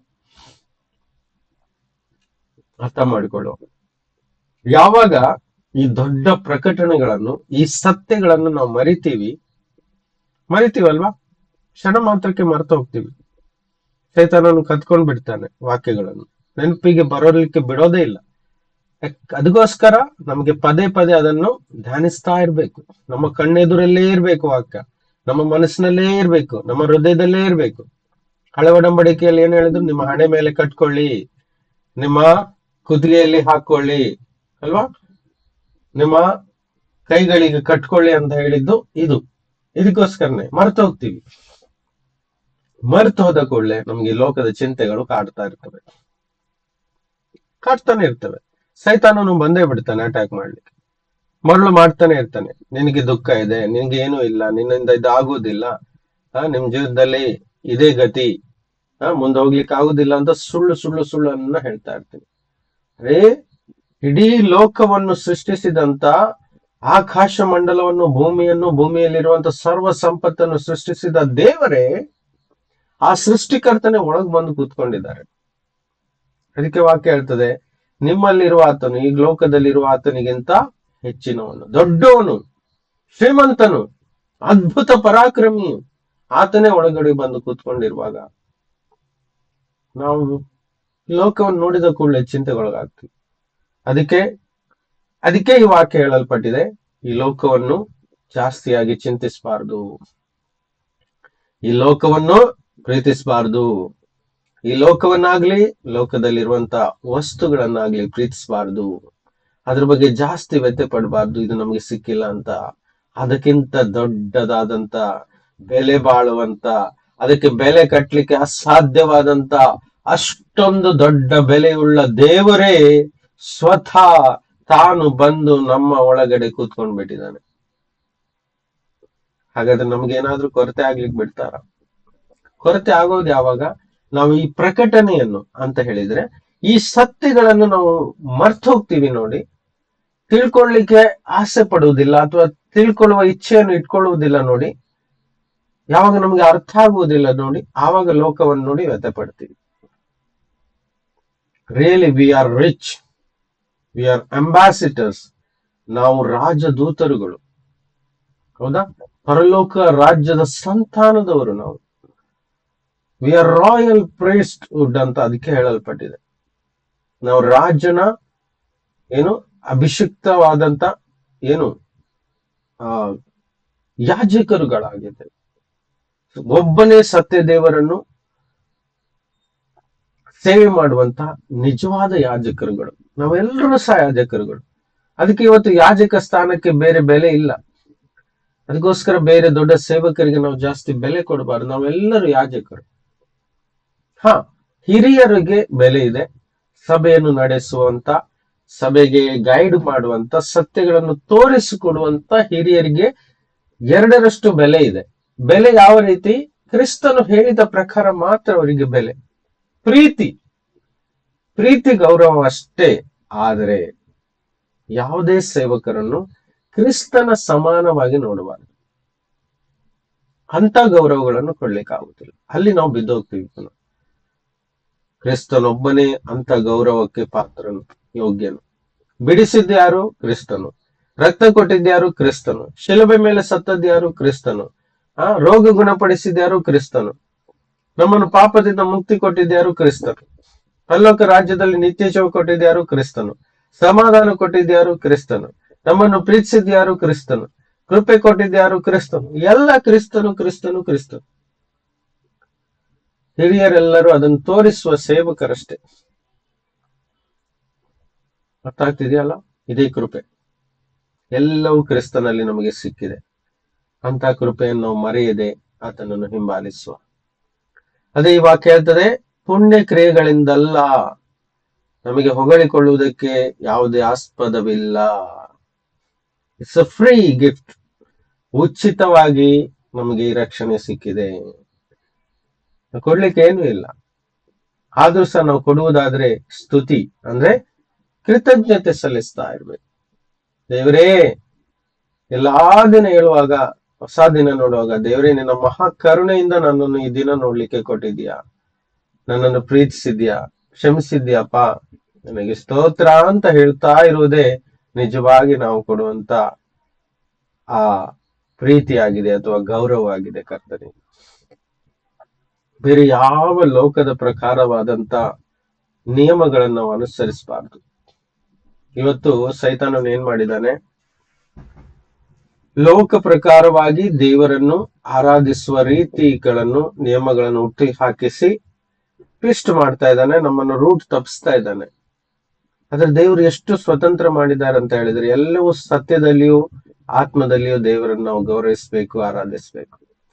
ಹೋದ ವಾರದಲ್ಲಿ ನಾವು ಸ್ವಲ್ಪ ಮಟ್ಟಿಗೆ ಆರಾಧನೆ ಮಾಡುವುದು ಹೇಗೆ ಅನ್ನೋದನ್ನು ನಾವು ಕಲ್ತಿದ್ದೇವೆ ಅಲ್ವಾ?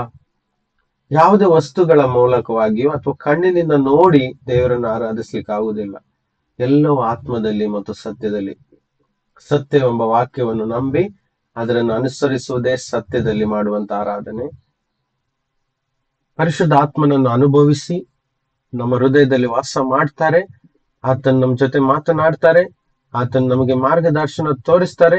ಏನೇನು ಮಾಡಬೇಕು, ಏನೇನು ಮಾಡಬಾರದು ಅದನ್ನು ಅನುಸರಿಸಿ, ಆತ್ಮನನ್ನು ಅನುಸರಿಸಿ ನಡೆಯುವುದೇ ಆತ್ಮದಲ್ಲಿ ಮಾಡುವ ಆರಾಧನೆ ಆಗಿದೆ. ಆಮೆನ್. ಹಲ್ಲೆಲೂಯಾ. Amen. ಎಸ್, ಉಚಿತವಾಗಿ ಸಿಕ್ಕಂತದ್ದು ಈ ಕೃಪೆ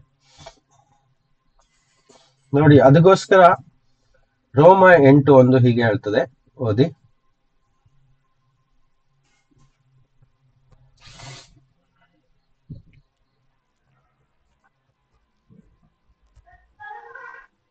ಆದ್ದರಿಂದ ಕ್ರಿಸ್ತ ಯೇಸುವಿನಲ್ಲಿ ಇರುವವರಿಗೆ ಅಪರಾಧ ನಿರ್ಣಯವು ಈಗ ಇಲ್ಲವೇ ಇಲ್ಲ. ಆಮೇನ್. ಆದುದರಿಂದ ಕ್ರಿಸ್ತ ಯೇಸುವಿನಲ್ಲಿರೋರಿಗೆ ಅಪರಾಧ ನಿರ್ಣಯವು ಈಗ ಇಲ್ಲ.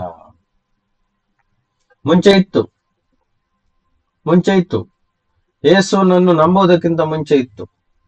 ಆದ್ರೆ ಯೇಸುವನ್ನು ನಂಬಿದ ಮೇಲೆ, ನಂಬಿದ ಅಂದಿನವರೆಗೆ ಮಾಡಿದ ಎಲ್ಲ ಅಪರಾಧಗಳ ನಿರ್ಣಯ ಏನು ನಮ್ಮ ಮೇಲೆ ಇಲ್ಲ. ಅದೇ ಕೃಪೆ ಫ್ರೀಯಾಗಿ ಸಿಗ್ಬಿಡ್ತು. ಫ್ರೀಯಾಗಿ ನಮ್ಮನ್ನ ಕ್ಷಮಿಸ್ಬಿಟ್ರು. ಏನು ಕೊಡ್ಲಿಲ್ಲ ನಾವು, ಕೊಡ್ಲಿಕ್ಕಂತೂ ಏನು ಇಲ್ಲ ಬಿಡಿ. ಇವತ್ತು ಅದಕ್ಕೋಸ್ಕರ ಜನರು ಎಷ್ಟೋ ಹಣಗಳನ್ನು ಖರ್ಚು ಮಾಡ್ತಾರಲ್ವಾ. ನೋಡಿ, ಒಂದು ರೋಗ ಗುಣ ಆಗುವುದಕ್ಕೆ ಎಷ್ಟು ಖರ್ಚು ಮಾಡ್ತಾರೆ ಹಾಸ್ಪಿಟಲ್ ಅಲ್ಲಿ. ಒಂದು ಕ್ಯಾನ್ಸರ್ ಆದ್ರೆ ಲಕ್ಷ ಗಟ್ಟಲೆ ಖರ್ಚು ಮಾಡ್ತಾರೆ. ಅದು ಯೇಸು ಇವತ್ತು ಉಚಿತವಾಗಿ ಗುಣಪಡಿಸ್ತಾರೆ. ಅದಲ್ವಾ ಹೇಳಿ? ನೋಡಿ, ದುಡ್ಡು ಕೊಟ್ಟು ಗುಣವಾಗುವುದು ಅದು ಕೃಪೆ ಅಂತ ಹೇಳಲಿಕ್ಕೆ ಆಗುವುದಿಲ್ಲ. ಪ್ರಾರ್ಥನೆ ಮೂಲಕ ದೇವರ ಸಹಾಯ ಸಿಗ್ತದೆ, ಗುಣ ಆಗ್ತದೆ, ಅದು ಬೇರೆ ವಿಷಯ. ಆದ್ರೆ ಉಚಿತವಾಗಿ ಒಂದೇ ಗಳಿಗೆಯಲ್ಲಿ ಕ್ಯಾನ್ಸರ್ ಗುಣವಾದ್ರೆ ಅದು ಉಚಿತ ವರ, ಅದಕ್ಕೆ ಕೃಪೆ ಅಂತ ಹೇಳೋದು ಅಲ್ವಾ. ಎಷ್ಟೋ ಜನ ಸಮಾಧಾನಕ್ಕೋಸ್ಕರ ಹಣ ಖರ್ಚು ಮಾಡ್ತಾರೆ, ಬೇರೆ ಬೇರೆ ಊರಿಗೆ ಹೊರಟೋಗ್ತಾರೆ, ಅಥವಾ ನಶೆ ಮಾಡ್ತಾರೆ, ಅಥವಾ ಬೇರೆ ಬೇರೆ ತಪ್ಪಲ್ಲಿ ಬಿದ್ದು ಅದರಲ್ಲಿ ಏನಾದ್ರು ಸಮಾಧಾನ ಕಂಡಿಡ್ಲಿಕ್ಕೆ ಪ್ರಯತ್ನ ಪಡ್ತಾರೆ, ಡ್ರಗ್ಸ್ ತಗೊಳ್ತಾರೆ, ಹೌದಾ, ಆಲ್ಕೋಹಾಲ್ ತಗೊಳ್ತಾರೆ. ಯಾಕೆ? ಸಮಾಧಾನ ಅಂದ್ಕೊಳ್ಳಿಕ್ಕೆ. ಆದ್ರೆ ಅಲ್ಲಿಂದ ಸಿಗ್ತದ ಸಮಾಧಾನ? ಇಲ್ಲ. ಅದು ಯೇಸುವನ್ನು ನಂಬಿ ಆತನ ವಾಕ್ಯವನ್ನು ಧ್ಯಾನಿಸುವಾಗ ಸಿಗುವಂತ ನಿಜವಾದ ಸಮಾಧಾನ, ಅದು ಉಚಿತ ಅಲ್ವಾ? ಅದೇ ಕೃಪೆ. ಇವತ್ತು ಪಾಪ ಮೋಕ್ಷಕ್ಕಾಗಿ ಪಾದಯಾತ್ರೆಗೆ ಹೋಗ್ತಾರೆ, 40 ದಿನ ಉಪವಾಸ ಮಾಡ್ತಾರೆ, ಮತ್ತೆ 40 ದಿನ ಬಟ್ಟೆ ಸರಿಯಾಗಿ ಹಾಕೊಳ್ದೆ ಮನೆ ಬಿಟ್ಟು ಹೊರಗಡೆ ದೇವಸ್ಥಾನದಲ್ಲಿ ಎಲ್ಲ ಮಲಗ್ತಾರೆ, ಹೌದಾ. ಬೇಡದಿದ್ದ ಕರ್ಮಗಳನ್ನೆಲ್ಲ ಮಾಡ್ತಾರೆ ಮತ್ತು ಯಾತ್ರೆ ಹೋಗ್ತಾರೆ, ಪರಿಶುದ್ಧ ಸ್ಥಳಗಳಿಗೆ ಭೇಟಿ ನೀಡ್ತಾರೆ, ಹೌದಾ. ಎಷ್ಟು ಖರ್ಚುಂಟು? ತಮ್ಮ ಶರೀರವನ್ನೆಲ್ಲ ಏನ್ ಮಾಡ್ತಾರೆ? ಒತ್ತ ಇಡ್ತಾರೆ, ಅಂದ್ರೆ ಪೀಡಿಸ್ತಾರೆ ತಮ್ಮ ಶರೀರಕ್ಕೆ. ಎಷ್ಟು ಅದಕ್ಕೆ ಅವರು ಖರ್ಚು ಮಾಡ್ತಾರೆ, ನೋವನ್ನು ಅನುಭವಿಸ್ತಾರೆ. ಆದ್ರೆ ಯೇಸುವನ್ನು ನಂಬುವುದರ ಮೂಲಕ ನಮಗೆ ಪಾಪ ವಿಮೋಚನೆ ಉಚಿತವಾಗಿ ದೊರಕಿದೆ. ಇದೇ ಕೃಪೆ ಅಲ್ವಾ. ಅನೇಕರಿಗೆ ಗೊತ್ತಿಲ್ಲದೆ ಮೋಕ್ಷ ಸಿಗ್ಲಿಕ್ಕೋಸ್ಕರ ಅಂತ ಹೇಳಿದ್ರೆ, ಪರಲೋಕ ರಾಜ್ಯ, ಸ್ವರ್ಗ ರಾಜ್ಯ ಸಿಕ್ಕುವುದಕ್ಕೋಸ್ಕರ ಎಲ್ಲೆಲ್ಲಿಗೋ ಹೋಗ್ತಾರೆ, ಏನೇನೋ ಮಾಡ್ತಾರೆ, ಧರ್ಮ ಕಾರ್ಯಗಳನ್ನು ಮಾಡ್ತಾರೆ, ಪುಣ್ಯ ಕ್ರಿಯೆಗಳನ್ನು ಮಾಡ್ತಾರೆ, ಹೌದಾ. ದಾನ ಧರ್ಮಗಳನ್ನು, ಕೋಟ್ಯಾಂತರ ಹಣವನ್ನೆಲ್ಲ ಆಶ್ರಮಕ್ಕೆ, ಅನಾಥರಿಗೆಲ್ಲ ಕೊಡ್ತಾರೆ. ಅದು ಒಳ್ಳೇದೇ. ಆದ್ರೆ ಅದರಿಂದ ಪರಲೋಕ ರಾಜ್ಯ ಸಿಗುತ್ತೆ ಅಂತ ನಂಬಿದ್ರೆ ಅದು ಸುಳ್ಳು. ಹಾಗಾದ್ರೆ ಯೇಸುವನ್ನು ನಂಬೋದ್ರ ಮೂಲಕ ನಮಗೆ ಉಚಿತವಾಗಿ ಪರಲೋಕ ರಾಜ್ಯ ಸಿಗ್ತದೆ. ಅದೇ ಕೃಪೆ, ಹೌದಾ. ಒಬ್ಬ ವ್ಯಕ್ತಿಗೆ ಸ್ವಂತ ಮನೆ ಇರಲ್ಲ, ಕಷ್ಟ ಪಡ್ತಾ ಇರ್ತಾನೆ ಹಳೆಯ ಮನೆಯಲ್ಲಿ, ಮತ್ತು ಎಲ್ಲ ಹಾಳಾಗಿರೋ ಮನೆಯಲ್ಲಿ ವಾಸ ಮಾಡ್ತಾ ಇರುವಾಗ ಅವನಿಗೆ ಒಬ್ರು ಉಚಿತವಾಗಿ ಫ್ರೀಯಾಗಿ ತಗೋ, ಈ ಮನೇಲಿ ನೀನು ವಾಸ ಮಾಡು, ಎಷ್ಟು ದಿನ ಇರ್ತೀಯ ವಾಸ ಮಾಡು ಅಂತ ಒಂದು ಒಳ್ಳೆ ಮನೆ, ಆ ಮನೆಯ ಕೀಯನ್ನು ಅವನ ಕೈಯಲ್ಲಿ ಕೊಟ್ಬಿಟ್ರೆ ಅದಕ್ಕೇನ್ ಹೇಳ್ತಾರೆ ಹೇಳಿ? ಕೃಪೆ, ಹೌದಾ. ಒಂದು ವೆಹಿಕಲ್ ಸ್ವಂತವಾಗಿ ಯಾರೋ ಒಬ್ರು ದಾನವಾಗಿ ಒಂದು ವ್ಯಕ್ತಿಗೆ ಕೊಡುವುದಾದ್ರೆ ಅದು ಕೃಪೆ ಅಂತ ಹೇಳ್ತಾರೆ. ಅರ್ಥ ಆಗ್ತಿದ್ಯಾ? ಯಾರೋ ಒಬ್ರು ಕಷ್ಟದಲ್ಲಿರ್ತಾರೆ, ದೊಡ್ಡ ಸಾಲದಲ್ಲಿ ಬಿದ್ದಿರ್ತಾರೆ, 10 ಲಕ್ಷ ಸಾಲದಲ್ಲಿ ಇದ್ದಾರೆ ಅಂತ ತಿಳ್ಕೊಳ್ಳಿ. ಯಾರೋ ಒಂದು ವ್ಯಕ್ತಿ ಬಂದು ಇದಪ್ಪ 10 ಲಕ್ಷ ಸಾಲ ತೀರ್ಸ್ಕೊ ಅಂತ ಕೈಲಿ ಕೊಟ್ಟು ಹೋದ್ರೆ ಅದಕ್ಕೆ ಹೇಳ್ತಾರೆ ಕೃಪೆ. ಅರ್ಥ ಆಗ್ತಿದ್ಯಾ? ನೋಡಿ, ಒಂದು ವಾಕ್ಯ ಓದಿ, ರೋಮ 4:4, ರೋಮಾಪುರದವರಿಗೆ ಬರೆದ ಪತ್ರ 4:4.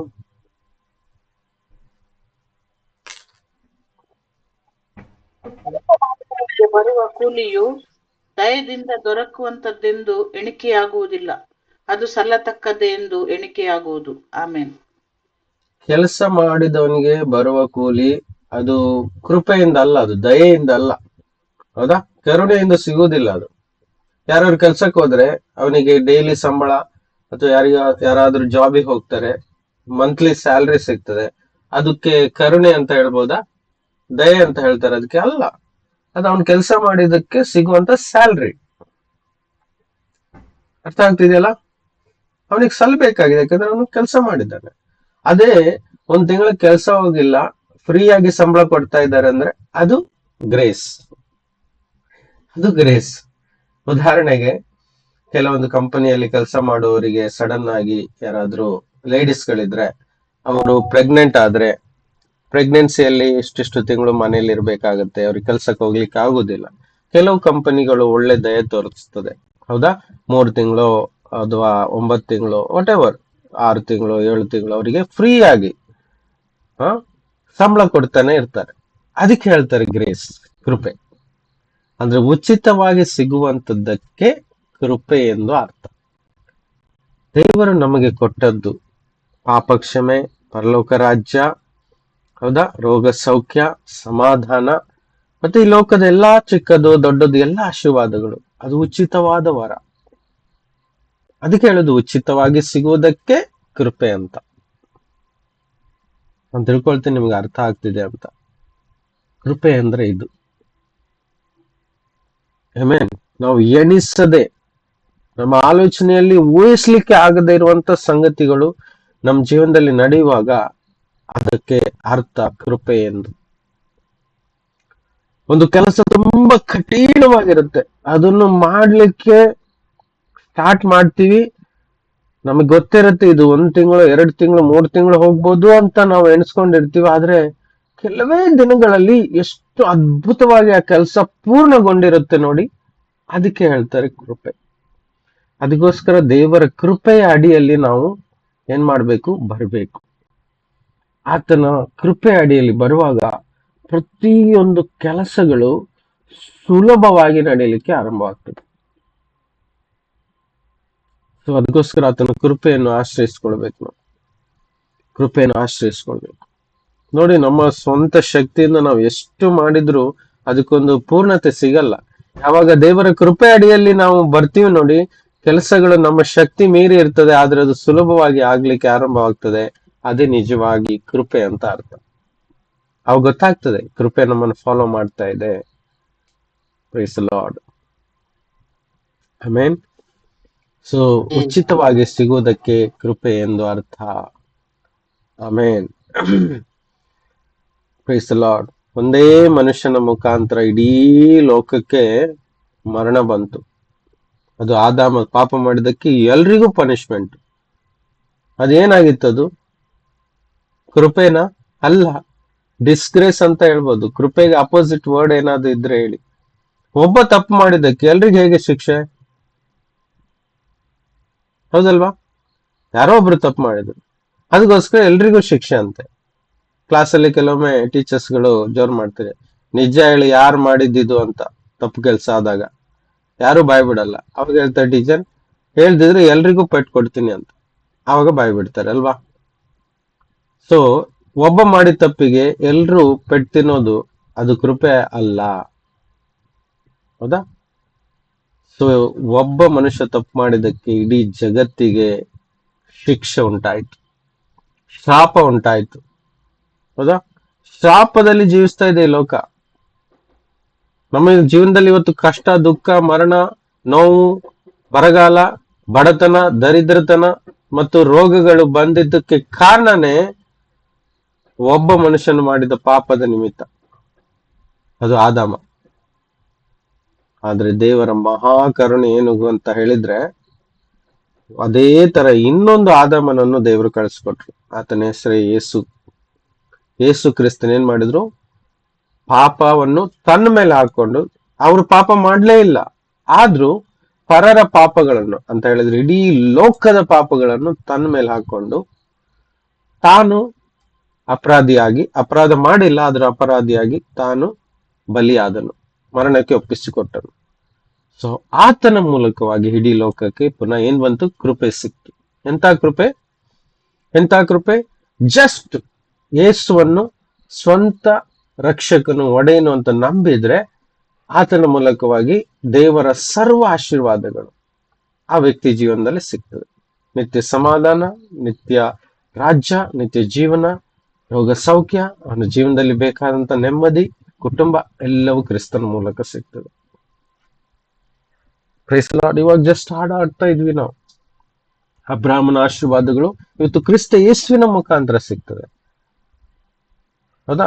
ಹಳೆ ಒಡಂಬಡಿಕೆಯಲ್ಲಿ ದೊಡ್ಡ ಆಶೀರ್ವಾದಗಳು ಅಂತ ಹೇಳಿದ್ರೆ, ಖಜಾನೆ ಅಂತ ಹೇಳಿದ್ರೆ ಅದು ಅಬ್ರಾಹ್ಮನ ವಿಷಯವಾಗಿ ಬರೆದಿತ್ತು ಅಲ್ವಾ? ಇವತ್ತು ಅಲ್ಲಿ ಹೋಗೋದು ಬೇಡ. ಕ್ರಿಸ್ತ ಯೇಸುವಿನಲ್ಲಿ ಅವೆಲ್ಲವೂ ಕವರ್ ಆಗಿದೆ. ಸೊ ಅದೇ ಕೃಪೆ. ಆಮೇಲೆ ಓಕೆ, ಕೊನೆಯದಾಗಿ ನಾವು ಇಷ್ಟೊತ್ತು ಕೃಪೆ ಏನೆಂಬುದಾಗಿ ಅರ್ಥ ಮಾಡ್ಕೊಂಡಿವಿ. ಹೌದಾ? ಇದು ಒಳ್ಳೆಯ ಸಂಗತಿಗಳಾಗಿತ್ತು. ಇನ್ನೂ ಅನೇಕ ವಾಕ್ಯಗಳಿದ್ದಾವೆ. ಇನ್ನೊಂದು ವಾಕ್ಯ ನೆನಪಿಗೆ ಬರ್ತಿದೆ. ನಾವು ದೇವರು ಇಲ್ಲದವರಾಗಿ ಬದುಕ್ತಾ ಇದ್ವಿ ಒಂದು ಕಾಲದಲ್ಲಿ. ಅಂದ್ರೆ ದೇವರು ನಮಗೋಸ್ಕರ ಇಲ್ಲವೇ ಇಲ್ಲ ಆಗಿತ್ತು. ಆದ್ರೂ ದೇವರು ನಮ್ಮನ್ನು ಹುಡ್ಕೊಂಡು ಬಂದು ನಾನೇ ನಿಮ್ಮ ದೇವರು ಅಂತ ತೋರಿಸ್ಕೊಟ್ರು. ಅದು ಕೃಪೆ. ಹೌದಾ? ಶಾಪದಲ್ಲಿದ್ದು ನಮ್ಮನ್ನು ಬಿಡುಗಡೆ ಮಾಡಿದ್ರು. ಅದು ಕೃಪೆ. ಇದೆಲ್ಲ ಒಳ್ಳೆದೇ ದೇವರು ಮಾಡಿದ್ರು, ಉಚಿತವಾಗಿ ಮಾಡಿದ್ರು. ಇವೆಲ್ಲಕ್ಕೆ ಕೃಪೆ ಅಂತ ಅರ್ಥ. ಆದರೆ ಇವತ್ತು ಕೃಪೆಗೆ ಒಳಗೆ ಸೇರಿ ಅಪರಾಧದಿಂದ ನಾವು ಪಾರಾಗಿ ನಿತ್ಯ ಜೀವವನ್ನು ಹೊಂದಿಕೊಂಡು ಯೇಸುವನ್ನೇ ನಾವು ಹಿಂಬಾಲಿಸ್ತಾ ಇದ್ದೀವಿ. ದಿನನಿತ್ಯವೂ ನಾವು ಯೇಸುವಿನಲ್ಲಿ ಪರಿಪೂರ್ಣತೆಯೆಡೆಗೆ ಹೋಗ್ತಾ ಇದ್ದೀವಿ. ಸಂಪೂರ್ಣರಾಗ್ಲಿಕ್ಕೆ ಪ್ರಯತ್ನ ಪಡ್ತಾ ಇದ್ದೀವಿ. ಯಾಕೆ? ವಾಕ್ಯ ಹೇಳ್ತದೆ, ಹೇಗೆ ದೇವರು ಸಂಪೂರ್ಣನಾಗಿದ್ದಾನೋ ನೀವು ಸಹ ಸಂಪೂರ್ಣನಾಗಿರ್ಬೇಕು ಎಂದು ಯೇಸು ನಮಗೆ ಕಮಾಂಡ್ ಮಾಡಿದ್ದಾರೆ. ಹೌದಾ? ಮತ್ತಾಯ 5:48 ನಮ್ಮ ಪರಲೋಕದಲ್ಲಿರುವ ತಂದೆಯು ಹೇಗೆ ಸಂಪೂರ್ಣನಾಗಿದ್ದಾರೋ, ಪರ್ಫೆಕ್ಟ್ ಆಗಿದ್ದಾರೋ, ನೀವು ಸಹ ಪರ್ಫೆಕ್ಟ್ ಆಗಿರ್ಬೇಕು ಎಂದು ನಮಗೆ ಏನ್ ಮಾಡಿದ್ದಾರೆ? ವಾಕ್ಯವನ್ನು ಕೊಟ್ಟಿದ್ದಾರೆ, ಆಜ್ಞೆಯನ್ನು ಕೊಟ್ಟಿದ್ದಾರೆ. ಹಾಗಿರುವಾಗ ಚಿಕ್ಕದು ದೊಡ್ಡದು ತಪ್ಪುಗಳೆಲ್ಲ ಆಗ್ತಾ ಇರುವಾಗ ದಿನನಿತ್ಯ ನಾವು ಕ್ಷಮೆಯನ್ನು ಯಾಚಿಸಿಕೊಂಡು ಆತನ ಸತ್ಯದಲ್ಲಿ, ಆತನ ಪರಿಶುದ್ಧತೆಯಲ್ಲಿ ನಾವು ಜೀವಿಸ್ಲಿಕ್ಕೆ ಪ್ರಯತ್ನ ಪಡ್ತಾ ಇದ್ದೇವೆ. ಇದು ಓಕೆ, ಇಲ್ಲಿ ತನಕ ಓಕೆ. ಆದರೆ ಪುನಃ ಹೇಳ್ತಿದ್ದೀನಿ, ಆದರೆ ಒಂದು ವಾಕ್ಯ ಹೇಳ್ತದೆ, ಓದುವ ನಾವು. ಹೀಬ್ರೂ 6ನೇ ಅಧ್ಯಾಯ 4ನೇ ವಾಕ್ಯದಿಂದ ಓದುವ.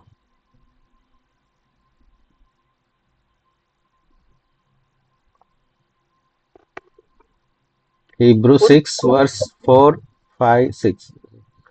ಒಂದು ಸಾರಿ ಜ್ಞಾನ ಪ್ರಕಾಶದಲ್ಲಿ ಸೇರಿ ಪರಲೋಕದಿಂದಾದ ದಾನದ ಅನುಭವವನ್ನು ಹೊಂದಿ ಪವಿತ್ರಾತ್ಮ ವರದಲ್ಲಿ ಪಾಲುಗಾರರಾಗಿ ದೇವರ ವಾಕ್ಯದ ಶ್ರೇಷ್ಠತೆಯನ್ನು, ಮುಂದಣ ಯುಗದ ಮಹತ್ವವನ್ನು ಅನುಭವಿಸಿದವರು ಭ್ರಷ್ಟರಾದರೆ ಅವರಲ್ಲಿ ತಿರುಗಿ ಮನಸಾಂತರವನ್ನು ಹುಟ್ಟಿಸುವುದು ಅಸಾಧ್ಯ.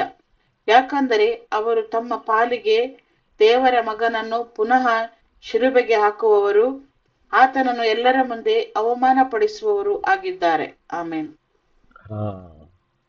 ನೋಡಿ, ಇದು ಒಂದೇ ವಾಕ್ಯ. ಇನ್ನು ಭಯಪಡಿಸುವಂತದ್ದು ಜಾಸ್ತಿ ವಾಕ್ಯಗಳು ಹೇಳಲಿಕ್ಕೆ ಇಷ್ಟಪಡುವುದಿಲ್ಲ. ಈ ಭಯ ನಮ್ಮೊಳಗಿರ್ಬೇಕು. ಉಚಿತವಾಗಿ ಕೃಪೆ ಸಿಕ್ಬಿಟ್ಟಿದೆ. ಆ ಕೃಪೆಯಲ್ಲಿ ಎಲ್ಲ ಆಶೀರ್ವಾದಗಳಿದೆ. ಆದರೆ ಆ ಕೃಪೆಯನ್ನು ಕಳ್ಕೊಳ್ಳುವ ಚಾನ್ಸಸ್ ಸಹ ಇದೆ. ಹೌದಾ? ಅದಕ್ಕೋಸ್ಕರ ಒಮ್ಮೆ ನಾವು ಸತ್ಯವನ್ನು ಅರಿತು ಸತ್ಯದಲ್ಲಿ ಪ್ರವೇಶಿಸಿದ ನಂತರ, ಆ ಕೃಪೆಯನ್ನು ಹೊಂದಿದ ನಂತರ, ಪರಲೋಕದಿಂದಾದ ಆ ದಾನದ ಅನುಭವವನ್ನು, ಆ ಕೃಪೆಯನ್ನು ಹೊಂದಿದ ನಂತರ, ಆ ಪವಿತ್ರಾತ್ಮನನ್ನು ಹೊಂದಿಕೊಂಡು ದೇವರ ವಾಕ್ಯದ ಶ್ರೇಷ್ಠತೆಯನ್ನು, ಮುಂದಣ ಯುಗದ ಅಂದರೆ ಮುಂದಿನ ಕಾಲದಲ್ಲಿ ನಮಗಿರುವಂತ ಮಹಾ ನಿತ್ಯ ಜೀವಿತವನ್ನು ನಾವೇ ತಿಳಿದುಕೊಂಡ ನಂತರ, ಅದ್ರ ಬಗ್ಗೆ ಅನುಭವವನ್ನು ಹೊಂದಿಕೊಂಡ ನಂತರ ಪುನಃ ಪಾಪಕ್ಕೆ ಈಡಾದರೆ, ಕ್ರಿಸ್ತನನ್ನು ಬಿಟ್ಟು ಭ್ರಷ್ಟರಾದರೆ, ತಪ್ಪು ಮಾರ್ಗಕ್ಕೆ ಇಳಿದರೆ, ಒಂದು ಜಾಗ್ರತೆಯ ಮಾತು ಇದು. ಆಯ್ತಾ? ನಾವ್ ಯಾರು ಇಳಿದಿದ್ದೇವೆ ಅಂತ ಅಲ್ಲ. ಖಂಡಿತವಾಗಿ ನಾವೆಲ್ಲ ಕ್ರಿಸ್ತನ ಮಾರ್ಗದಲ್ಲಿದ್ದೇವೆ. ಕ್ರಿಸ್ತನನ್ನು ದಿನ ನಾವು ಹೆಚ್ಚೆಚ್ಚಾಗಿ ಆಸೆ ಪಡ್ತಾ ಇದ್ದೇವೆ. ಇನ್ನಷ್ಟು ಕ್ರಿಸ್ತನನ್ನು ನಾವು ನಮ್ಮ ಜೀವನದಲ್ಲಿ ನಾವು ಏನ್ ಮಾಡ್ಬೇಕು? ತಿಳ್ಕೊಳ್ಬೇಕು, ಆತನನ್ನು ಪ್ರೀತಿಸ್ಬೇಕು ಅಂತಾನೆ ನಾವು ಈ ಪ್ರಾರ್ಥನೆಗೆ ಸೇರಿದ್ದೇವೆ. ಸಂಜೆ ವೇಳೆಯಲ್ಲಿ ದಿನ ನಾವು ಇನ್ನಷ್ಟು ಶುದ್ಧರಾಗಬೇಕು, ಇನ್ನಷ್ಟು ಆತನ ವಾಕ್ಯದ ಜ್ಞಾನವನ್ನು ಹೊಂದಿಕೊಳ್ಬೇಕು, ಬೆಳಿಬೇಕು, ದೃಢವಾಗ್ಬೇಕು ಅನ್ನೋದೇ ನಮ್ಮ ಚಿತ್ತವಾಗಿದೆ ಅಲ್ವಾ? ಅದಕ್ಕೋಸ್ಕರ ನಾವು ಇದನ್ನೆಲ್ಲ ಕಲಿತಾ ಇದ್ದೇವೆ, ಭಯ ಪಡ್ಲಿಕ್ಕೆ ಅಲ್ಲ.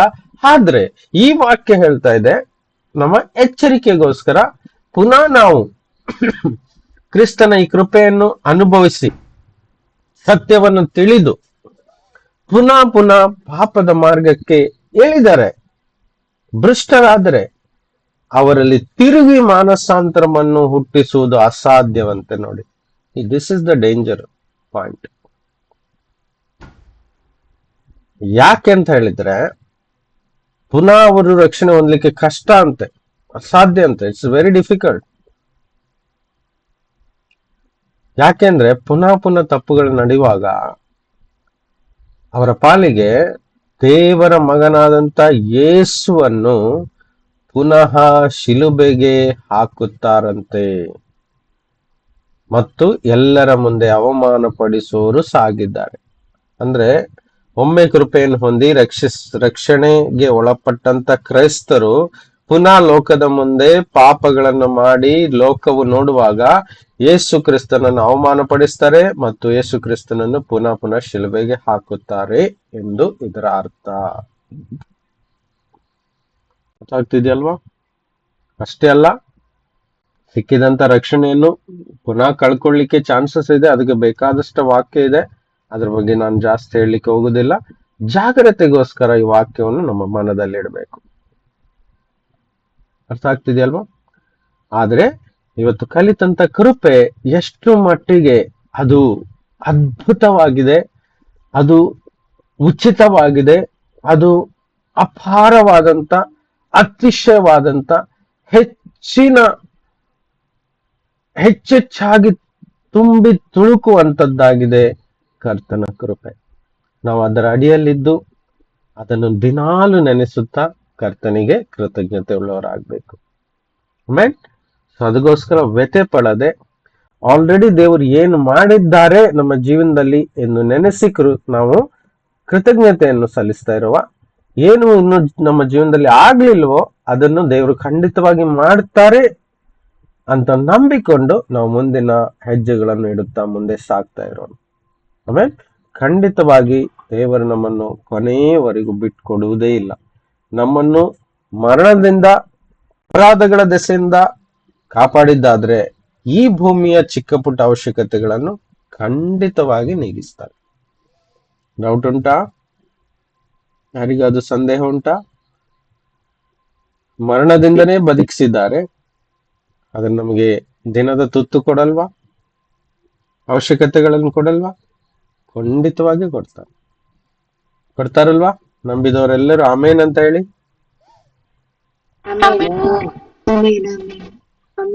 ಎಸ್ ಎಸ್ ಎಸ್ ಖಂಡಿತವಾಗಿ ದಯಪಾಲಿಸಿ. ಎಸ್ ಆಮೇಲೆ ಸೊ ಈ ಕೃಪೆಯನ್ನು ಇನ್ನಷ್ಟು, ಈ ವಾಕ್ಯಗಳನ್ನು ದಿನಾಲು ಮೆಡಿಟೇಟ್ ಮಾಡಿ ಧ್ಯಾನಿಸಿ ಆ ಪ್ರಕಟಣೆಯನ್ನು ಹೊಂದಿಕೊಂಡು ಹೃದಯದಲ್ಲಿ ಭದ್ರವಾಗಿ ಇಟ್ಕೊಳ್ಳಿ. ಅದನ್ನ ಅರ್ಥವಾಗುವಾಗ ನಮ್ಮ ಜೀವನದಲ್ಲಿ ಇನ್ನಷ್ಟು ಆಶೀರ್ವಾದಗಳು ಹೆಚ್ಚಾಗ್ತದೆ, ಕೆಲವು ಬಾಗಿಲುಗಳು ತೆರೀಲಿಕ್ಕೆ ಸಾಧ್ಯವಾಗ್ತದೆ. ಯಾಕಂದ್ರೆ ಪ್ರತಿಯೊಂದು ಆಶೀರ್ವಾದಗಳು ಆತನ ಕೃಪೆಯಿಂದಲೇ ನಮಗೆ ಸಿಗ್ತದೆ. ನಾವು ಪ್ರಾರ್ಥನೆ ಮಾಡಿದ್ದಕ್ಕೋಸ್ಕರ ಸಿಗ್ತದೆ ಅನ್ನೋದಕ್ಕಿಂತ ಹೆಚ್ಚಾಗಿ ಆತನು ನಮ್ಮ ಮೇಲೆ ಅತಿಯಾದ ಕೃಪೆಯನ್ನು ಕೊಡುತ್ತಾರೆ, ಅದಕ್ಕೋಸ್ಕರ ನಮಗೆ ಸಿಗ್ತದೆ ಎನ್ನುವುದನ್ನು ನಾವು ಜಾಸ್ತಿಯಾಗಿ ನಂಬಬೇಕು.